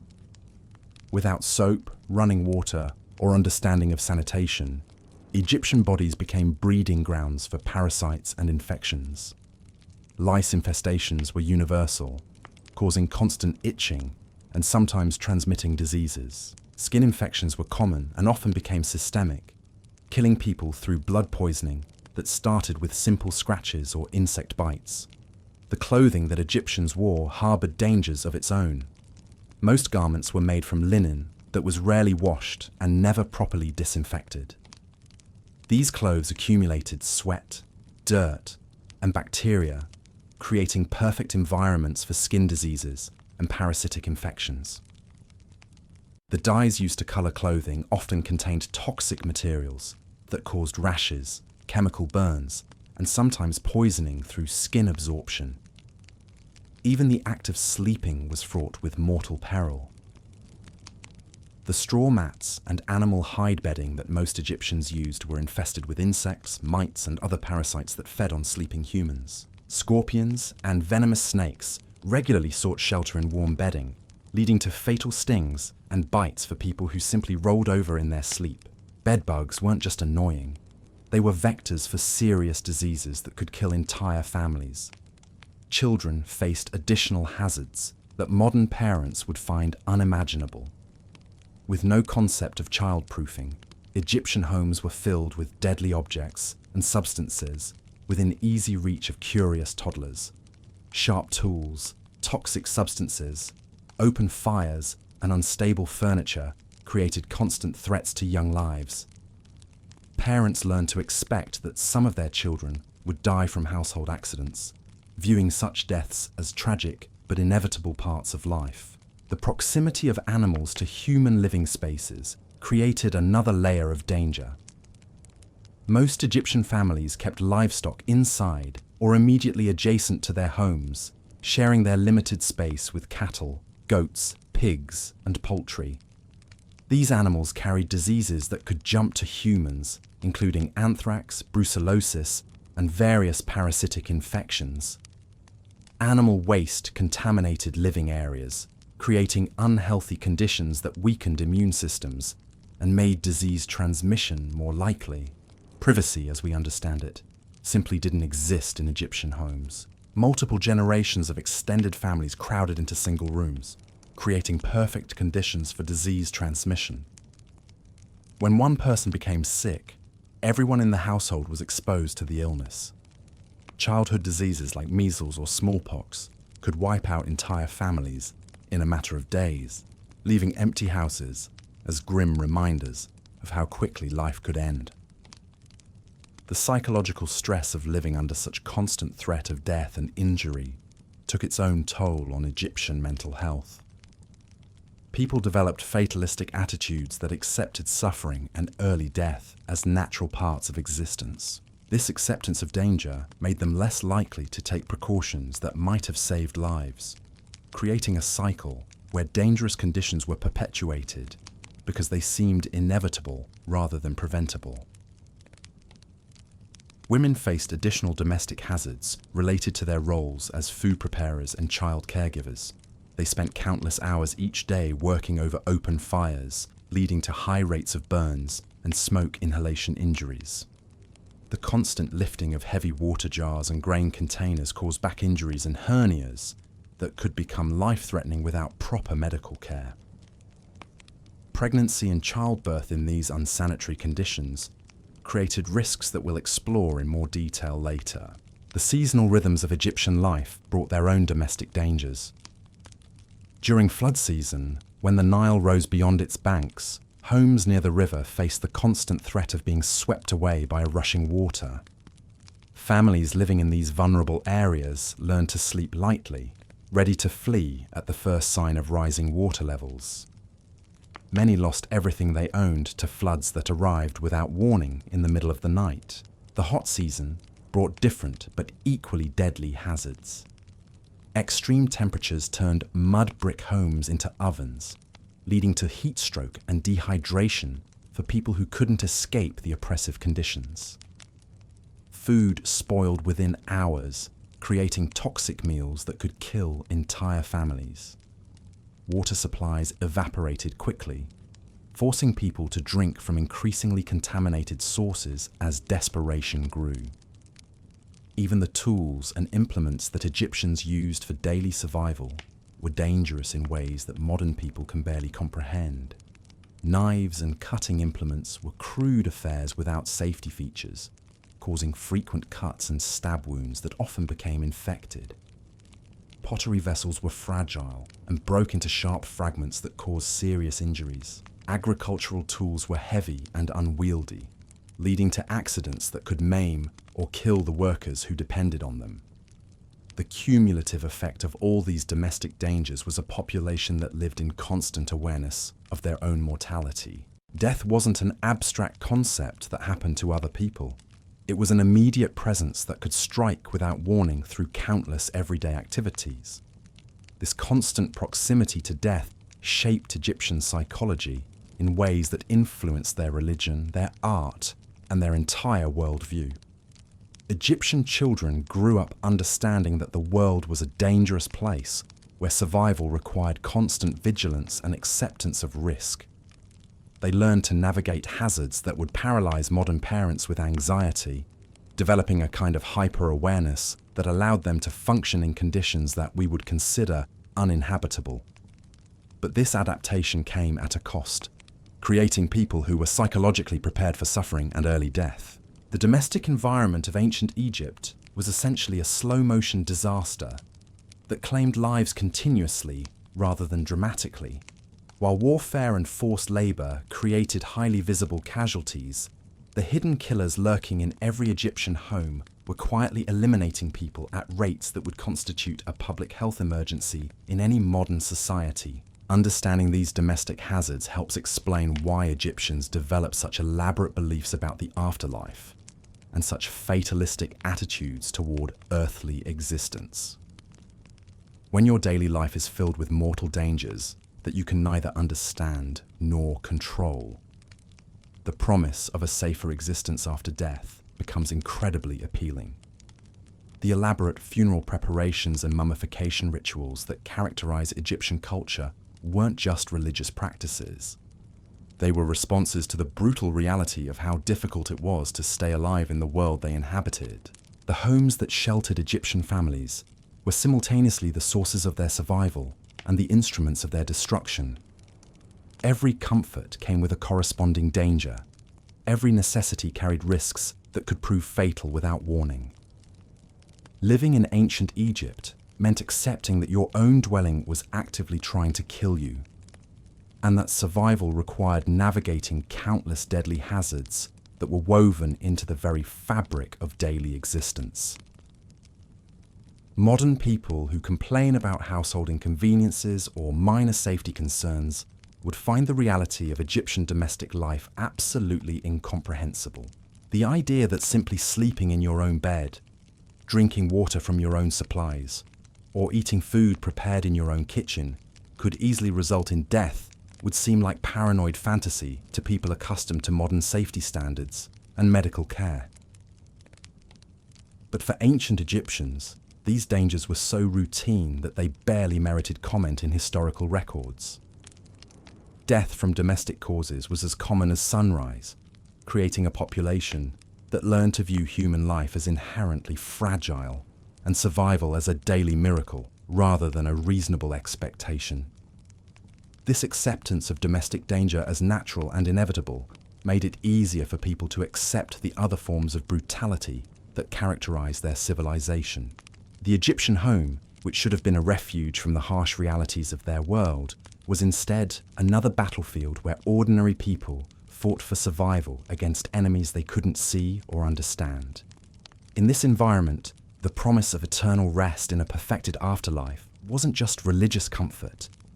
It was the only hope for escape from a daily existence that was quite literally trying to kill them from the moment they woke up until the moment they fell asleep. As we'll discover next, the medical knowledge available to help Egyptians deal with these constant domestic dangers was not only inadequate, but often more dangerous than the problems it was supposed to solve. The healing arts in ancient Egypt were a mixture of genuine observation and complete superstition that frequently caused more suffering than the diseases and injuries they were meant to treat. The injuries and illnesses that inevitably resulted from these household dangers led Egyptians to seek help from their physicians. But what passed for medical care in ancient Egypt was often more terrifying than the original afflictions. Picture yourself lying on that straw mat, burning with fever from contaminated water, or writhing in agony from an infected wound, and your family calls for the local healer. What arrives at your bedside isn't salvation, but quite possibly a more creative form of suffering than nature could devise on its own. Egyptian medicine was a bizarre mixture of genuine observation and complete magical thinking that created treatments more nightmarish than the diseases they were supposed to cure. These weren't bumbling country doctors doing their best with limited knowledge. These were respected practitioners, following established medical traditions that had been refined over centuries into systems of organized torture disguised as healing. Let's start with their understanding of anatomy, which was fundamentally wrong in ways that made effective treatment impossible. Egyptian physicians believed that the heart was the center of all thought and emotion, while the brain was considered a useless organ whose only function was to produce mucus. They thought that blood vessels carried not just blood, but air, tears, urine, and various other bodily fluids through a network of tubes that bore no resemblance to actual human circulatory systems. Based on these misconceptions, Egyptian doctors developed treatments that were logically consistent with their theories, but absolutely devastating to actual human bodies. If they believed your illness was caused by bad air trapped in your blood vessels, they would cut open your skin to release the poisonous vapors. If they thought your heart was producing too much heat, they would pack your body in cold mud and force you to drink ice-cold water until you went into shock. The Edwin Smith Papyrus, one of our most complete records of Egyptian medical practice, reads like a horror novel disguised as a textbook. It describes surgical procedures performed with bronze knives on fully conscious patients who were held down by assistants, while doctors probed their wounds with unwashed hands. Imagine having a compound skull fracture and watching a physician stick his fingers directly into your exposed brain tissue to assess the damage while you remained completely awake throughout the entire examination. The papyrus matter-of-factly describes patients whose skulls were cracked open like eggs, with brain matter leaking out through the fractures. The recommended treatment involved stuffing the wound with raw meat and hoping for the best. There was no concept of sterile technique, no understanding of infection, and certainly no anesthesia beyond perhaps a cup of wine if you were particularly fortunate. But surgical procedures were actually the least of your worries if you fell into the hands of Egyptian physicians. Their pharmaceutical knowledge was based on the principle that the more disgusting a remedy was, the more effective it must be. This led to treatments that sound like they were devised by people who actively hated their patients rather than wanted to help them. Common ingredients in Egyptian medicines included human excrement, animal dung, rotting meat, urine from pregnant women, and various bodily fluids that we won't describe in detail. These weren't folk remedies used by desperate people with no alternatives. These were official prescriptions written by trained physicians and carefully preserved in medical texts that were considered the height of scientific knowledge. For headaches, Egyptian doctors might prescribe a mixture of crocodile dung and honey to be applied directly to the temples. For digestive problems, they would have you drink concoctions made from fermented fish guts, mixed with beer that had been allowed to spoil for weeks. For eye infections, they would blow powdered animal bones directly into your eyes using hollow reeds. The logic behind these treatments was that illness was caused by evil spirits or divine displeasure, so the cure involved making your body so unpleasant that the demons would choose to leave rather than continue inhabiting such a disgusting environment. The fact that these treatments often killed patients faster than their original diseases was seen as proof that the spirits were particularly stubborn rather than evidence that the treatments themselves were harmful. Pain management in ancient Egypt consisted mainly of getting patients so drunk that they passed out during procedures. Physicians would force massive quantities of beer or wine down patients' throats until they lost consciousness, then perform whatever surgery or treatment seemed appropriate while the patient was incapacitated. Many people died from alcohol poisoning before their doctors even had a chance to kill them with medical procedures. For patients who remained conscious during treatment, Egyptian physicians had developed sophisticated techniques for restraint that would have impressed medieval torturers.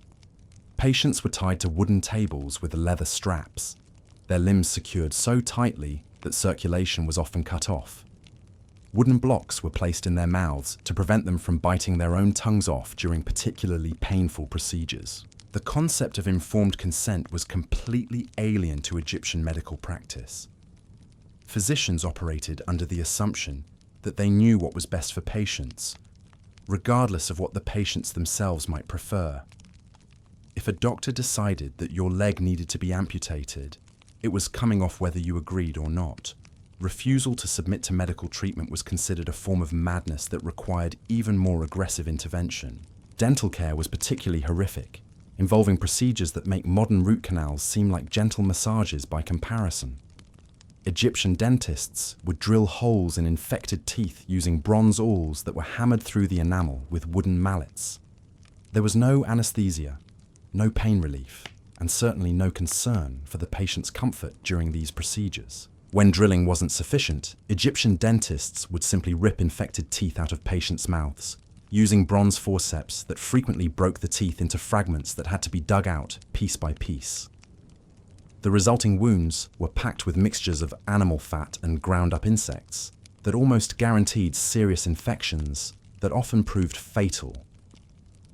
Obstetric care was perhaps the most dangerous area of Egyptian medicine, combining all the worst aspects of their medical ignorance with the inherent risks of childbirth in an era without modern sanitation. Egyptian midwives and physicians believed that difficult labors were caused by the baby's reluctance to leave the womb, so their treatments focused on making the uterine environment as unpleasant as possible to encourage delivery. This led to practices like fumigating pregnant women with burning herbs and animal dung, forcing them to drink mixtures designed to induce violent vomiting, and manually manipulating the fetus through the abdominal wall in ways that frequently caused internal injuries. When these methods failed to produce quick deliveries, Egyptian physicians would resort to even more drastic measures. If a baby became stuck during delivery, Egyptian doctors would use bronze hooks to dismember the fetus inside the womb, then extract the pieces one by one through the birth canal. This procedure, performed without anesthesia on fully conscious mothers, had a mortality rate approaching 100% for both mother and child. Yet it was considered standard medical practice and was performed routinely whenever labor didn't progress according to the physician's schedule. The aftermath of medical treatment was often worse than the original problem, since Egyptian physicians had no understanding of post-operative care or infection prevention. Surgical wounds were left open to breathe, allowing bacteria to multiply freely in the damaged tissues. Patients were encouraged to resume normal activities immediately after major procedures, leading to complications that frequently proved fatal. Egyptian medical texts contain detailed descriptions of post-surgical complications that read like catalogues of preventable disasters. Patients whose simple cuts had been treated with animal dung developed gangrene that spread throughout their bodies. People who survived initial surgical procedures died days later from infections that turned their blood toxic. Women who endured difficult childbirths succumbed to fevers that consumed them from within. The psychological trauma inflicted by Egyptian medical procedures was often as devastating as the physical damage. Patients who survived treatment frequently developed what we would now recognize as severe post-traumatic stress disorder, becoming unable to function normally due to the memories of what had been done to them in the name of healing. Children were particularly vulnerable to medical abuse, since Egyptian physicians believed that young bodies could tolerate more aggressive treatments than adult patients. Sick children were subjected to the same brutal procedures as adults, but with even less concern for their comfort or survival. Parents learned to fear medical intervention almost as much as they feared the diseases that might require such treatment. The economic impact of Egyptian medical care was devastating for ordinary families. Physicians charged enormous fees for their services, often demanding payment in advance before they would even examine patients. Families would bankrupt themselves paying for treatments that were more likely to kill their loved ones than cure them, leaving survivors not only grief-stricken, but financially destroyed as well. Wealthy Egyptians could afford multiple medical opinions and had access to physicians who had studied at the most prestigious medical schools. But even the best Egyptian medicine was fundamentally flawed by incorrect understanding of human anatomy and disease processes. The pharaohs themselves frequently died from medical treatments that were intended to preserve their health, proving that no amount of money could buy effective healthcare in a system based on superstition rather than science. The religious aspects of Egyptian medicine made questioning ineffective treatments almost impossible. Physicians claimed to receive their knowledge directly from the gods, making criticism of medical practices tantamount to blasphemy. Patients who survived brutal treatments were expected to be grateful rather than traumatized, while those who died were blamed for insufficient faith rather than inadequate medical care.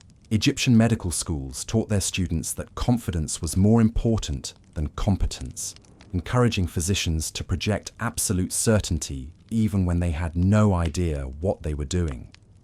This created a medical culture where admitting ignorance or uncertainty was considered unprofessional, leading to situations where doctors would attempt procedures they weren't qualified to perform rather than acknowledge the limits of their knowledge. The specialization that characterized Egyptian medicine created additional opportunities for patient abuse.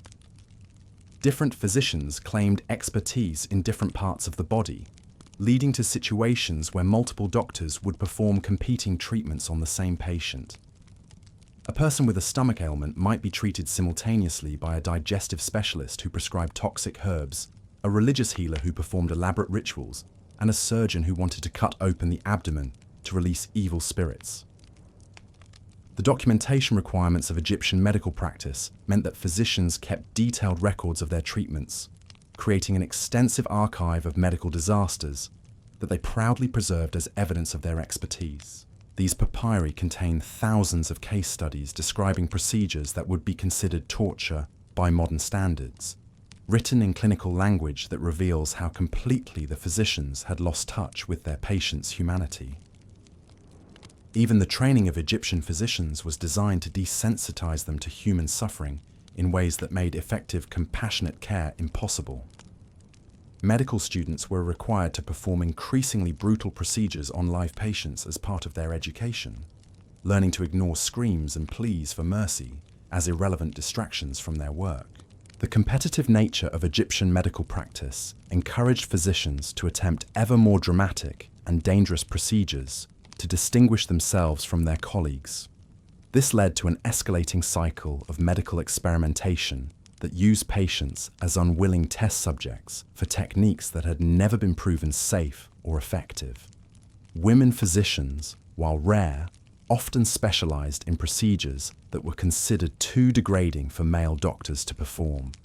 This meant that female healers were typically responsible for the most intimate and brutal aspects of medical care, creating additional layers of trauma for patients who were already suffering from serious illnesses or injuries. The geographic isolation of many Egyptian communities meant that people often had access to only one physician, making it impossible to seek alternative treatment when medical care proved ineffective or harmful. Families learned to accept that seeking medical help was often a death sentence, but felt they had no choice when faced with serious illnesses or injuries. The preservation of Egyptian medical knowledge through carefully copied papyri means that we have extensive documentation of procedures that were considered cutting-edge healthcare by the standards of their time. Reading these texts today provides a sobering reminder of how medical practices that seem logical and scientific to their practitioners can be utterly devastating to the patients who must endure them. The legacy of Egyptian medicine extended far beyond the immediate suffering it caused to individual patients. The acceptance of medical brutality as normal and necessary created cultural patterns that influenced how Egyptians understood the relationship between healing and pain, authority and submission, knowledge and suffering, these patterns would persist long after more effective medical treatments became available. Understanding the reality of Egyptian medical practice helps explain why so many people chose to endure serious illnesses rather than seek professional treatment. When the cure was often worse than the disease, suffering in silence became a rational survival strategy rather than evidence of ignorance or fatalism. The Egyptian approach to medicine was fundamentally based on the assumption that healing required suffering, that effective treatments must be painful and unpleasant to work properly.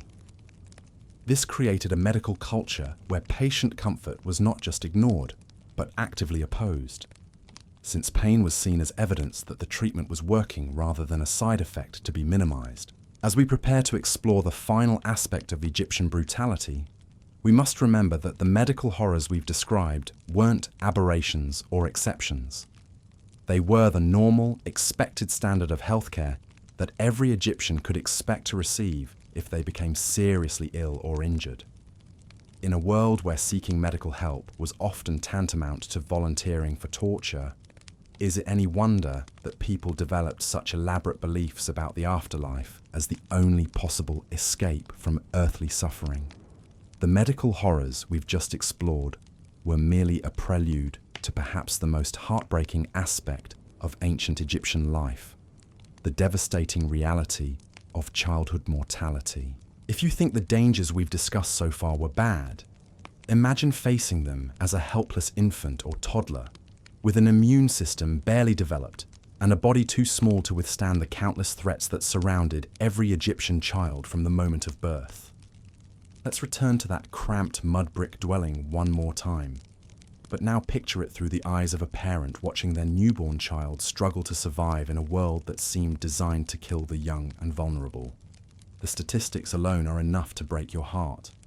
Historians estimate that as many as 1 in 3 Egyptian infants died before their first birthday. Only about half of all children lived to see their 5th birthday. These weren't rare tragedies that shocked communities. They were routine occurrences that every family expected to face multiple times. Think about what that means for a moment. If you were an Egyptian parent, you would statistically expect to bury at least half of your children. You would plan your family size not based on how many children you wanted, but on how many you thought might survive to adulthood. You would learn to love your babies while simultaneously preparing yourself for the overwhelming likelihood that they would die young. The causes of this astronomical child mortality rate read like a catalogue of preventable tragedies that modern medicine could easily address. Malnutrition was perhaps the biggest killer, weakening young immune systems until they couldn't fight off even minor infections. Egyptian children subsisted on diets that were nutritionally inadequate, even when food was plentiful, lacking the vitamins and minerals necessary for proper development. During bad flood years, when food became scarce, children were often the first to starve. Parents would sacrifice their own meals to keep their children alive as long as possible. But there was only so much they could do when the entire community was facing famine. Watching your child slowly waste away from hunger, knowing there was no food available anywhere, must have been a form of psychological torture that no parent should ever have to endure. But even well-fed children faced countless threats that could kill them without warning. The contaminated water that endangered all Egyptians was particularly deadly for young bodies that couldn't tolerate the bacterial loads that adults had built immunity against over years of exposure. A simple drink of water could give a child dysentery that would dehydrate their small body within days. The respiratory diseases that thrived in the smoky, poorly ventilated Egyptian homes were especially devastating for children whose developing lungs couldn't cope with the constant irritation. Pneumonia, bronchitis, and other breathing problems killed countless Egyptian children who might have survived if they'd had access to clean air and proper medical care. Accidents that might only injure an adult could easily kill a child. The open fires that heated Egyptian homes posed constant threats to toddlers who didn't understand the danger. Burns from cooking fires, falls into water storage containers, and injuries from the sharp tools that littered Egyptian households claimed young lives with heartbreaking regularity. Perhaps most tragically, many Egyptian children died from diseases that were completely preventable with basic medical knowledge. Diarrheal diseases caused by poor sanitation killed more children than any other single cause. Yet they could have been prevented with simple hygiene practices that wouldn't be understood for thousands of years. The psychological impact on Egyptian parents was devastating in ways that modern families can barely comprehend.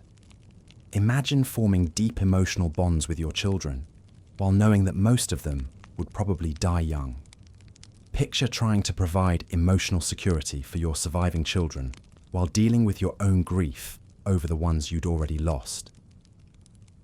Many Egyptian families developed coping mechanisms that seem heartless to modern sensibilities, but made perfect sense in their context. Some parents avoided naming their children for the first few months of life, hoping to avoid becoming too attached to babies who might not survive. Others maintained emotional distance from their youngest children until they reached an age where survival became more likely.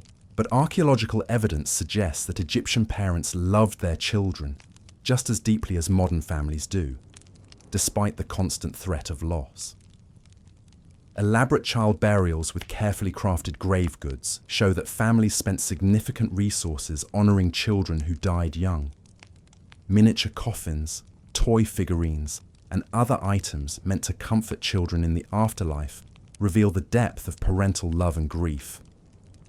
Some of the most poignant discoveries are burials where children were interred with beloved pets or toys, suggesting that parents tried to ensure their young ones wouldn't be lonely in death. These touching details remind us that behind all the statistics and historical analysis were real families struggling with losses that no parent should have to bear. The high child mortality rate also shaped Egyptian family structures in ways that influenced their entire social system. Couples typically had many children, not because they wanted large families, but because they needed to ensure that some would survive to care for them in old age. Having 6 or 8 children wasn't unusual when you expected half of them to die before reaching adulthood. This demographic reality created enormous pressure on women, whose primary value was measured by their ability to produce surviving children. Women who lost multiple infants were often blamed for the deaths, as if their maternal inadequacy was responsible for tragedies that were actually caused by environmental factors beyond anyone's control. The economic impact of high child mortality was staggering for families who were already struggling to survive. Every child represented an investment of resources and hope that might be lost without warning. Families would spend their limited wealth on food, clothing, and medical care for children who might die anyway, leaving them impoverished and unable to care for their surviving offspring. Children who did survive the early years faced challenges that would seem impossible to modern kids. They were put to work as soon as they could walk steadily, contributing to family survival through tasks that were often dangerous for their small bodies.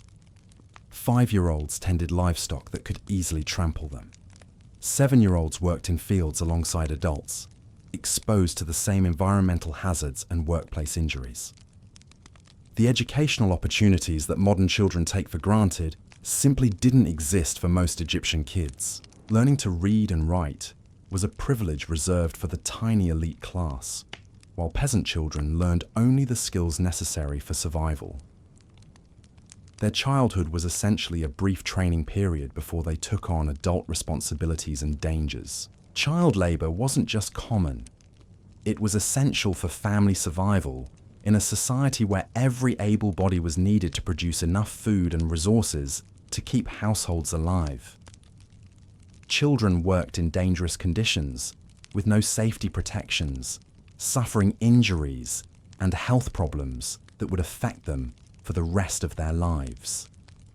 The psychological development of Egyptian children was shaped by constant exposure to death and suffering.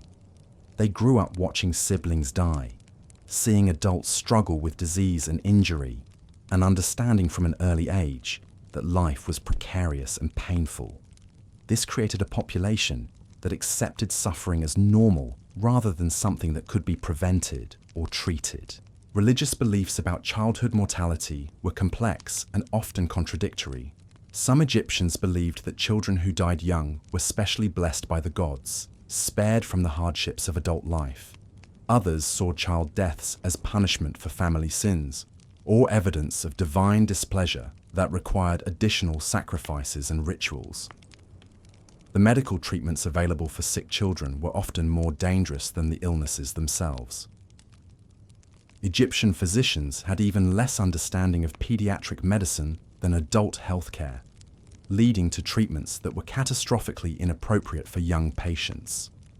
Children were subjected to the same brutal procedures as adults, but with even less chance of survival.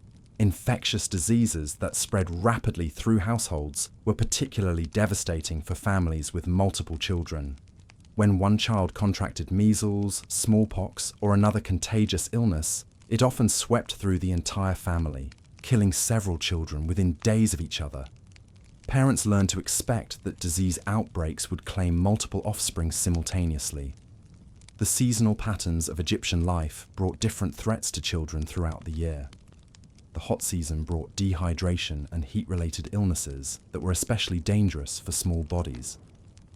The flood season brought waterborne diseases and the risk of drowning. Even the relatively mild winter months brought respiratory infections that could quickly turn fatal. Malnutrition didn't just increase the risk of death, it also caused developmental problems that affected children who managed to survive. Stunted growth, cognitive delays, and physical deformities were common among Egyptian children, who suffered from inadequate nutrition during their crucial early years. The social hierarchy that oppressed adult Egyptians was even more brutal for children, who had no rights or protections whatsoever. Children from slave families were considered property from birth, bought and sold like livestock. Even free children had no legal standing and could be disposed of by their parents or guardians without consequence. Child abuse was not just tolerated, but encouraged as a form of discipline and character building. Egyptian parents believed that harsh treatment would prepare children for the difficult lives they would face as adults. Physical punishment was considered necessary for proper child rearing, creating patterns of violence that perpetuated across generations. The archaeological record provides heartbreaking evidence of the lives and deaths of Egyptian children. Mass graves contain the remains of multiple children who died simultaneously, probably from disease outbreaks that swept through communities. Individual burials show evidence of malnutrition, injury, and disease in children who never had a chance to experience healthy development. Some burials contain children who were clearly loved and mourned, interred with expensive grave goods and careful mummification that represented enormous financial sacrifice for their families. Others show evidence of hasty, cheap burials that suggest children whose deaths were seen as economic losses rather than emotional tragedies. The preservation of children's bodies through mummification, when families could afford it, provides detailed evidence of the health problems that plagued young Egyptians. Mummified children show signs of parasitic infections, nutritional deficiencies, dental problems, and injuries that reveal the harsh conditions of their short lives. Even royal children, despite their wealth and privilege, weren't immune to the dangers that threatened all Egyptian youth. The tomb of Tutankhamun contained 2 mummified fetuses, believed to be his premature daughters, showing that even Pharaoh's families faced the heartbreak of losing children. The impact of child mortality on Egyptian culture extended far beyond individual families to influence art, religion, and social customs. The emphasis on afterlife preparation that characterizes Egyptian civilization partly reflects a society where death was so common that it seemed like the most important aspect of existence. Children's toys and games often reflected the harsh realities of their world, preparing them for adult responsibilities, while providing brief moments of joy in lives that were otherwise filled with work and danger. Archaeological discoveries of children's playthings reveal both the innocence of childhood and the practical education that prepared kids for survival. The development of elaborate funeral rituals for children shows how Egyptian society tried to cope with losses that were emotionally devastating but statistically inevitable. These ceremonies provided comfort for grieving parents while reinforcing religious beliefs about the afterlife that made such frequent deaths seem meaningful rather than senseless. Understanding the reality of childhood in ancient Egypt forces us to confront how much we take for granted in our modern world. The basic expectation that children will survive to adulthood, receive medical care when sick, and have opportunities for education and development represents achievements that would have seemed miraculous to Egyptian parents. The resilience of Egyptian families in the face of such devastating child mortality rates speaks to the incredible strength of human bonds and the determination to continue creating life and love, even in the face of overwhelming loss. These parents didn't stop loving their children because they might die young. They loved them even more fiercely because time was so precious and uncertain. But perhaps the most important lesson from this exploration of Egyptian childhood mortality is how environmental and social conditions shape human potential. Those children who died young weren't inherently less valuable or capable than modern kids. They were simply born into a world that couldn't support their survival and development. The creative potential, the innovations, the contributions that those lost children might have made if they'd lived in different circumstances represents an incalculable loss for human civilization. Every society that fails to protect and nurture its children is destroying its own future, wasting the talents and possibilities that could have made the world better. As we near the end of our journey through the brutalities of ancient Egyptian life, the tragedy of childhood mortality serves as perhaps the most powerful reminder of why we should never romanticize the past or take our modern advantages for granted. The children who died young in ancient Egypt weren't just statistics. They were individuals with unlimited potential who deserved better than the world could give them. Their brief lives and early deaths stand as monuments to human suffering that was largely preventable but seemed inevitable to the people who experienced it. Understanding their stories helps us appreciate not just how far we've come, but how much responsibility we have to continue improving conditions for children everywhere who still face preventable dangers. The Egyptian parents who buried child after child while continuing to hope and love and create families despite their losses embody both the tragedy and the triumph of the human spirit. They remind us that even in the darkest circumstances, people find ways to maintain hope, show love, and build meaning from experiences that might otherwise destroy them. Tomorrow, we'll conclude our exploration by examining how all these brutal realities shaped Egyptian culture and psychology, creating a civilization that achieved remarkable heights while standing on a foundation of unimaginable human suffering. We'll discover how people learned to find beauty and meaning in a world that seemed designed to crush their spirits, and what lessons their experiences might hold for us today. But tonight, as you drift off to sleep in safety and comfort that Egyptian children could never have imagined, spare a thought for all the young lives that were lost to preventable causes, and all the parents who loved them enough to keep hoping for better futures even when hope seemed impossible. Their stories remind us that progress isn't automatic, that the protections we enjoy were built through the accumulated efforts of countless people who refused to accept that suffering was inevitable. The children of ancient Egypt who died too young couldn't be saved by the knowledge and resources we have today, but their memory can inspire us to ensure that no child anywhere has to face the same preventable dangers that claimed so many young lives along the banks of the Nile thousands of years ago. Even those children who survived the gauntlet of early childhood found themselves thrust into a world where their small bodies were immediately put to work in ways that would horrify modern child protection services. Picture a 6-year-old Egyptian child, barely old enough to tie their own sandals in our world, being handed a sharp bronze sickle and sent into the fields to help with the harvest, alongside adults who moved with the desperate efficiency of people who knew that every grain not collected meant potential starvation. This wasn't occasional help around the house, or age-appropriate chores designed to teach responsibility. This was full-scale economic exploitation of children whose bodies hadn't even finished basic development.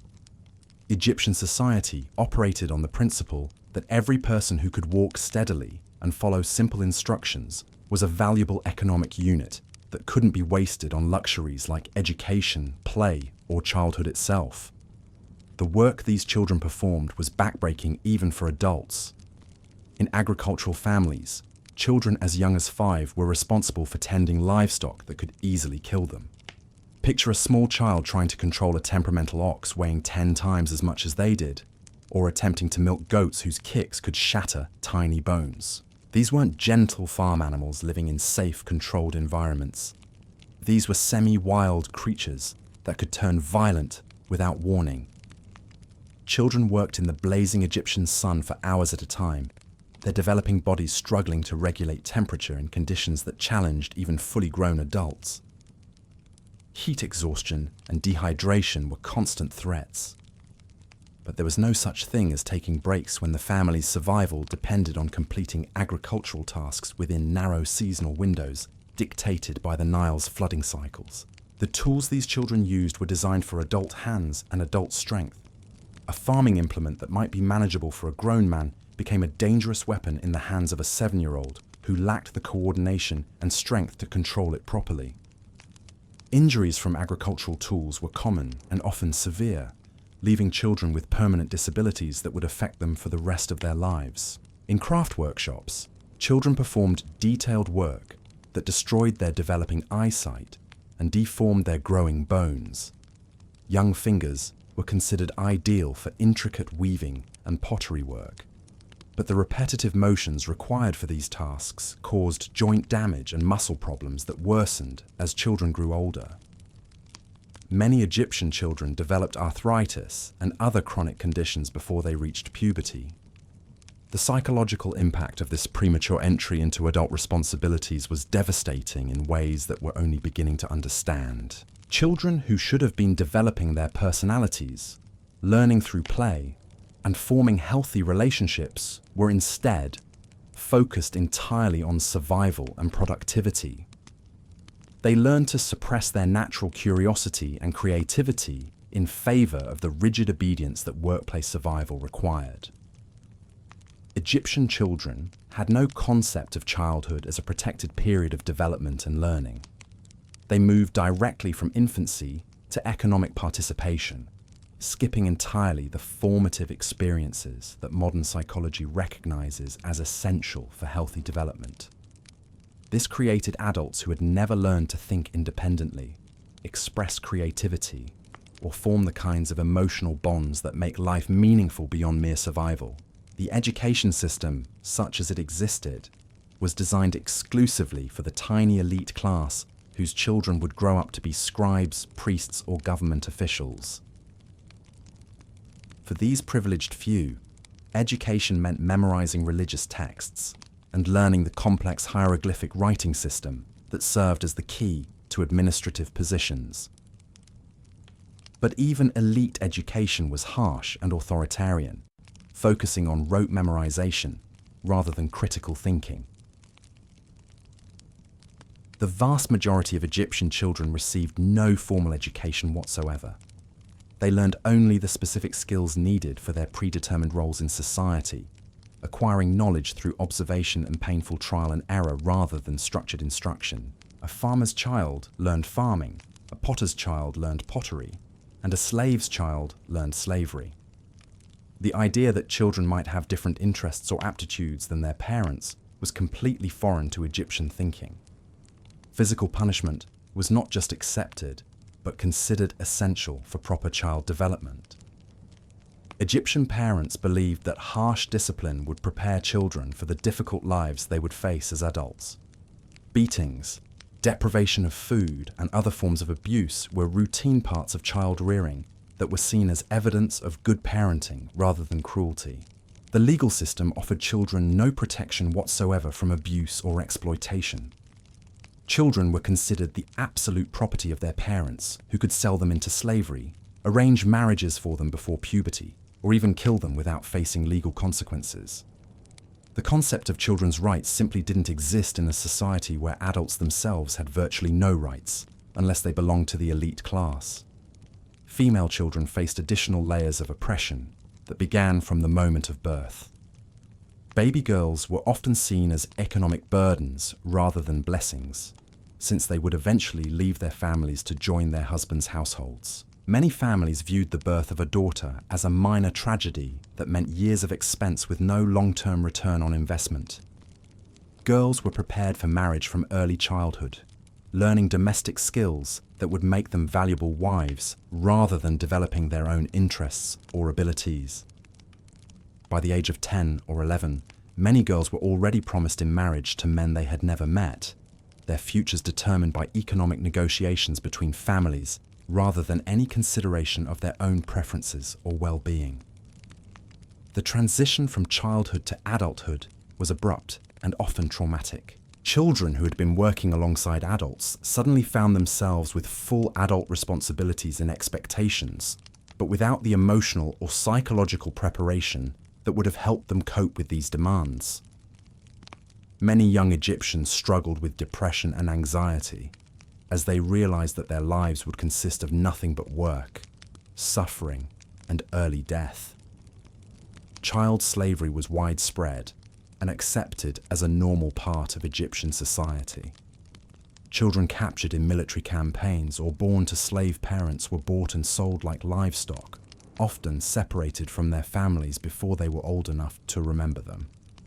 These enslaved children faced even harsher working conditions than free children, with no hope of ever improving their circumstances.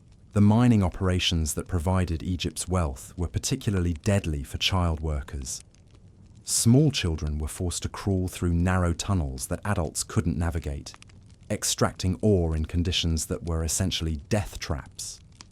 The life expectancy of a child slave in the gold mines was measured in months rather than years, but their low cost and replaceability made them economically attractive to mine operators who cared nothing for human life. Construction projects also relied heavily on child labor, with young workers performing dangerous tasks that took advantage of their small size and agility. Children climbed scaffolding that would collapse under adult weight, crawled into spaces where they could easily be crushed, and handled materials that were toxic to developing bodies. The monuments that still inspire awe today were built partly on the bones of children who died completing tasks that no child should ever have been asked to perform. The psychological conditioning that began in childhood created adults who were incapable of imagining alternatives to the brutal system they had grown up in. Children who learned from infancy that suffering was normal and resistance was impossible became adults who accepted oppression as natural and inevitable. This psychological programming was perhaps the most effective tool for maintaining social control in ancient Egypt. Religious indoctrination played a crucial role in convincing children that their suffering was meaningful and necessary. Children were taught that their pain in this life would be rewarded in the afterlife, but only if they accepted their fate without complaint. This created a population that had been psychologically conditioned from birth to cooperate with their own exploitation. The few children who showed exceptional intelligence or talent faced particularly tragic fates. Rather than being nurtured and developed, these children were often seen as threats to the social order that depended on keeping people in their predetermined roles. Bright children from peasant families might be recruited into service for the elite, but only as servants rather than equals, their potential deliberately wasted to maintain social hierarchies. The cumulative effect of this systematic abuse of children was a society where human potential was squandered on an almost unimaginable scale. Every child who died young, every young mind that was never allowed to develop, every creative spirit that was crushed before it could flourish, represented a loss, not just to their families, but to all of human civilization. Archaeological evidence of children's lives in ancient Egypt tells a story of systematic exploitation that would be considered criminal by modern standards. Children's skeletons show evidence of malnutrition, overwork, and injuries that reveal the harsh conditions they endured.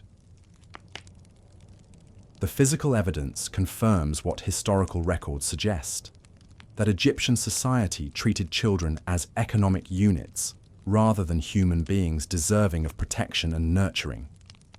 The toys and games that have been discovered in Egyptian archaeological sites reveal both the innocence of childhood and the harsh realities that shaped young lives. Many children's toys were miniature versions of adult tools, designed to prepare kids for their future roles rather than provide genuine play experiences.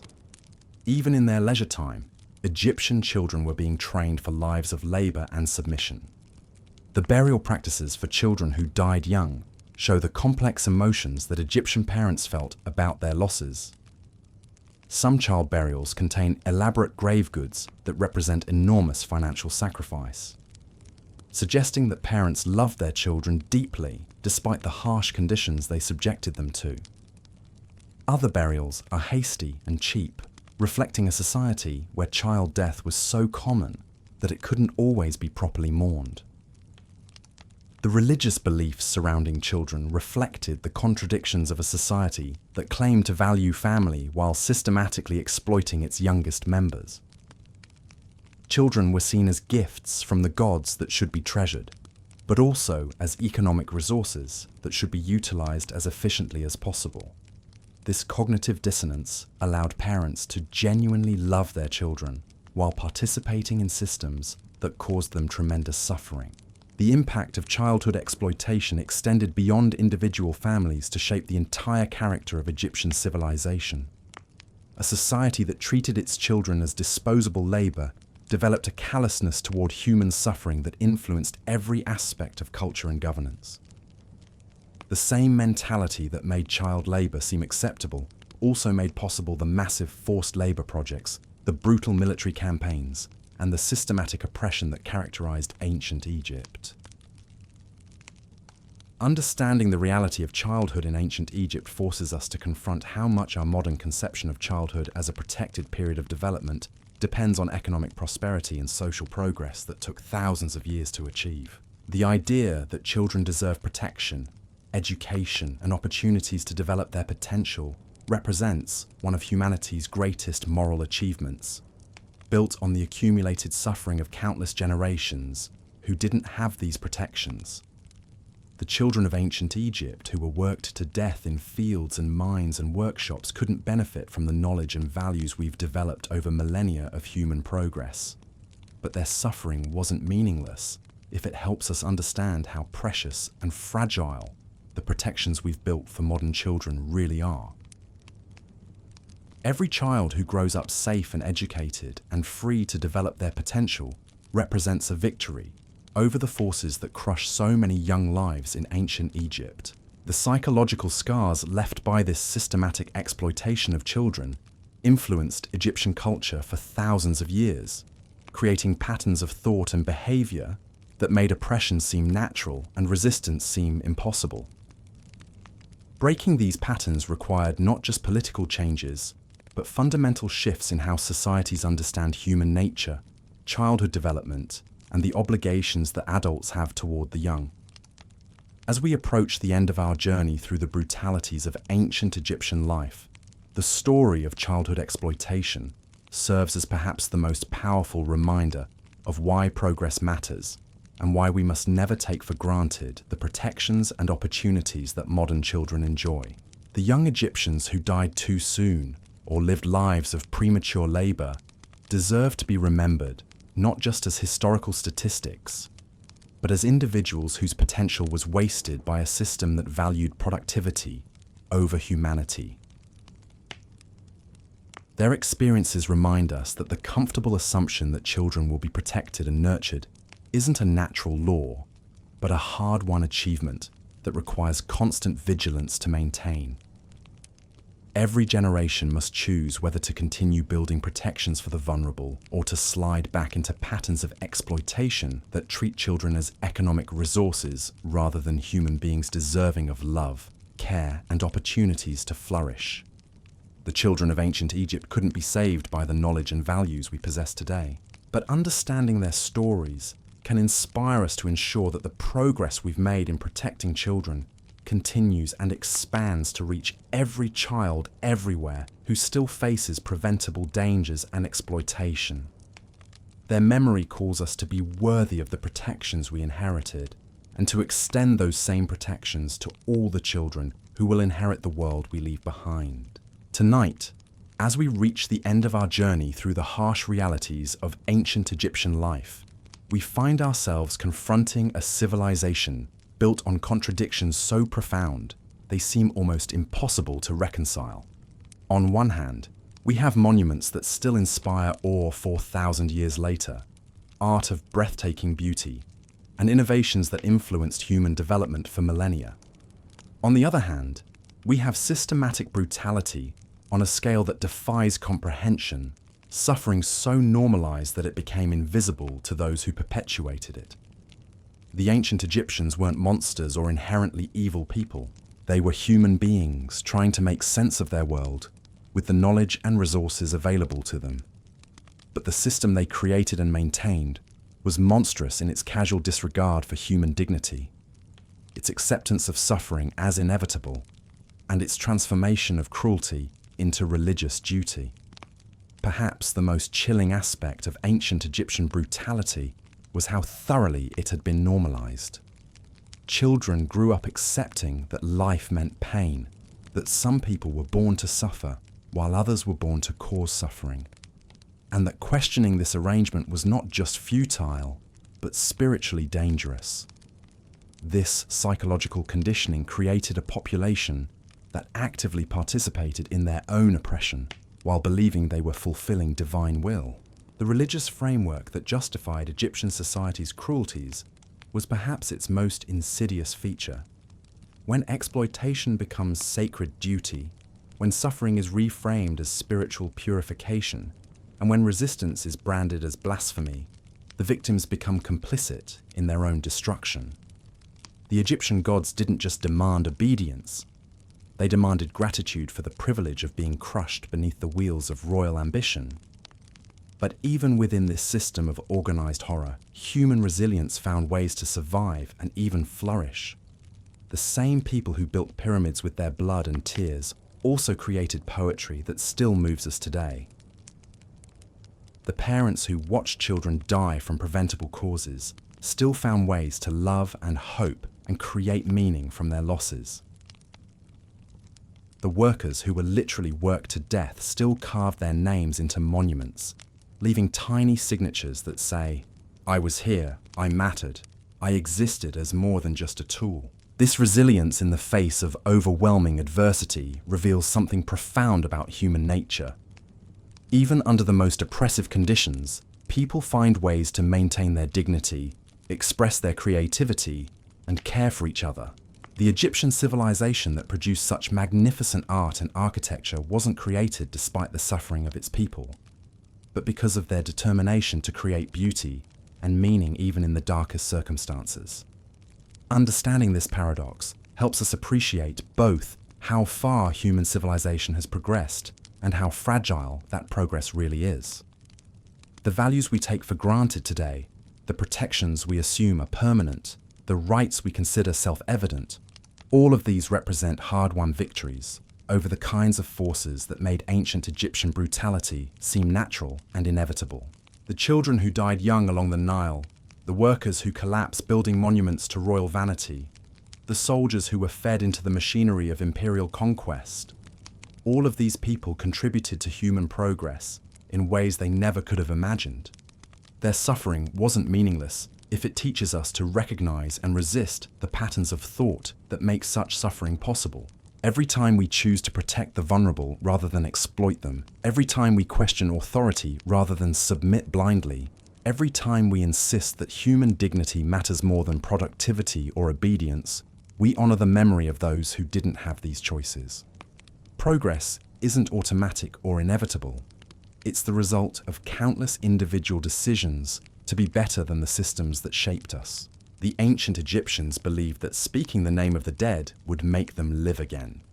Perhaps the greatest tribute we can offer to those who suffered along the banks of the Nile is to remember their stories and learn from their experiences, not to romanticize their world or minimize their pain, but to understand how societies can become so corrupted that systematic cruelty seems normal and necessary. Their legacy isn't just in the monuments they built or the art they created, but in the hard-earned wisdom that comes from confronting the darkest aspects of human nature and choosing to do better. The brutality of ancient Egypt reminds us that civilization is not a destination, but a constant struggle, requiring vigilance and moral courage from every generation. As you drift off to sleep tonight in safety and comfort that would have seemed miraculous to ancient Egyptians, remember that these blessings weren't inevitable gifts, but achievements that required countless people to suffer, struggle, and sacrifice for changes they might never live to see. Their courage in the face of seemingly hopeless circumstances continues to inspire us to build a world worthy of their memory. The Nile still flows from the heart of Africa to the Mediterranean Sea, carrying the same life-giving waters that sustained and threatened ancient Egyptian civilization. But the people who live along its banks today inherit not just the river's gifts, but also the accumulated wisdom of all those who came before them, learning from both their triumphs and their tragedies. The story of ancient Egypt's brutality is ultimately a story about the human capacity for both cruelty and transcendence, oppression and resistance, despair and hope.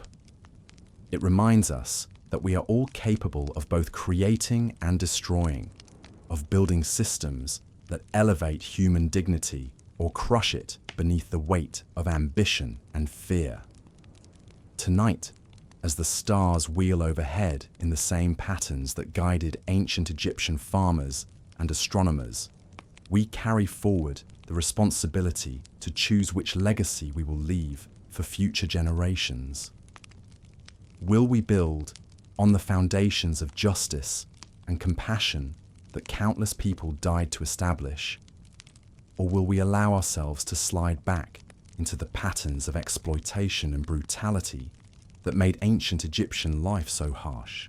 The choice is ours, and it's one we make not just once, but every day, in every interaction, in every decision about how we treat the vulnerable and powerless around us. The children of ancient Egypt who never had the chance to grow up are counting on us to do better, to be better, to remember that every human life has value that can't be measured in productivity or obedience. Their voices echo across the millennia, not in accusation but in hope, reminding us that even in the darkest times, people found ways to love and dream and reach for something greater than their circumstances. That same spirit lives in us today, carrying forward the endless human quest for dignity, justice, and meaning in a world that often seems indifferent to our struggles. Sleep well, knowing that you are part of this continuing story, heir to both the suffering and the wisdom of all who came before you. Tomorrow brings new opportunities to honor their memory by building a world more worthy of human dreams, where children can grow up safe and free, where workers are treated with dignity, and where power serves humanity rather than consuming it. The ancient Egyptians built for eternity, but their monuments of stone have crumbled while their monuments of human courage and resilience endure forever in the choices we make each day. That is their true legacy, and our sacred responsibility to preserve and pass on to those who will inherit the world we leave behind. Good night, and may your dreams be filled with visions of a future worthy of all those who suffered to make it possible.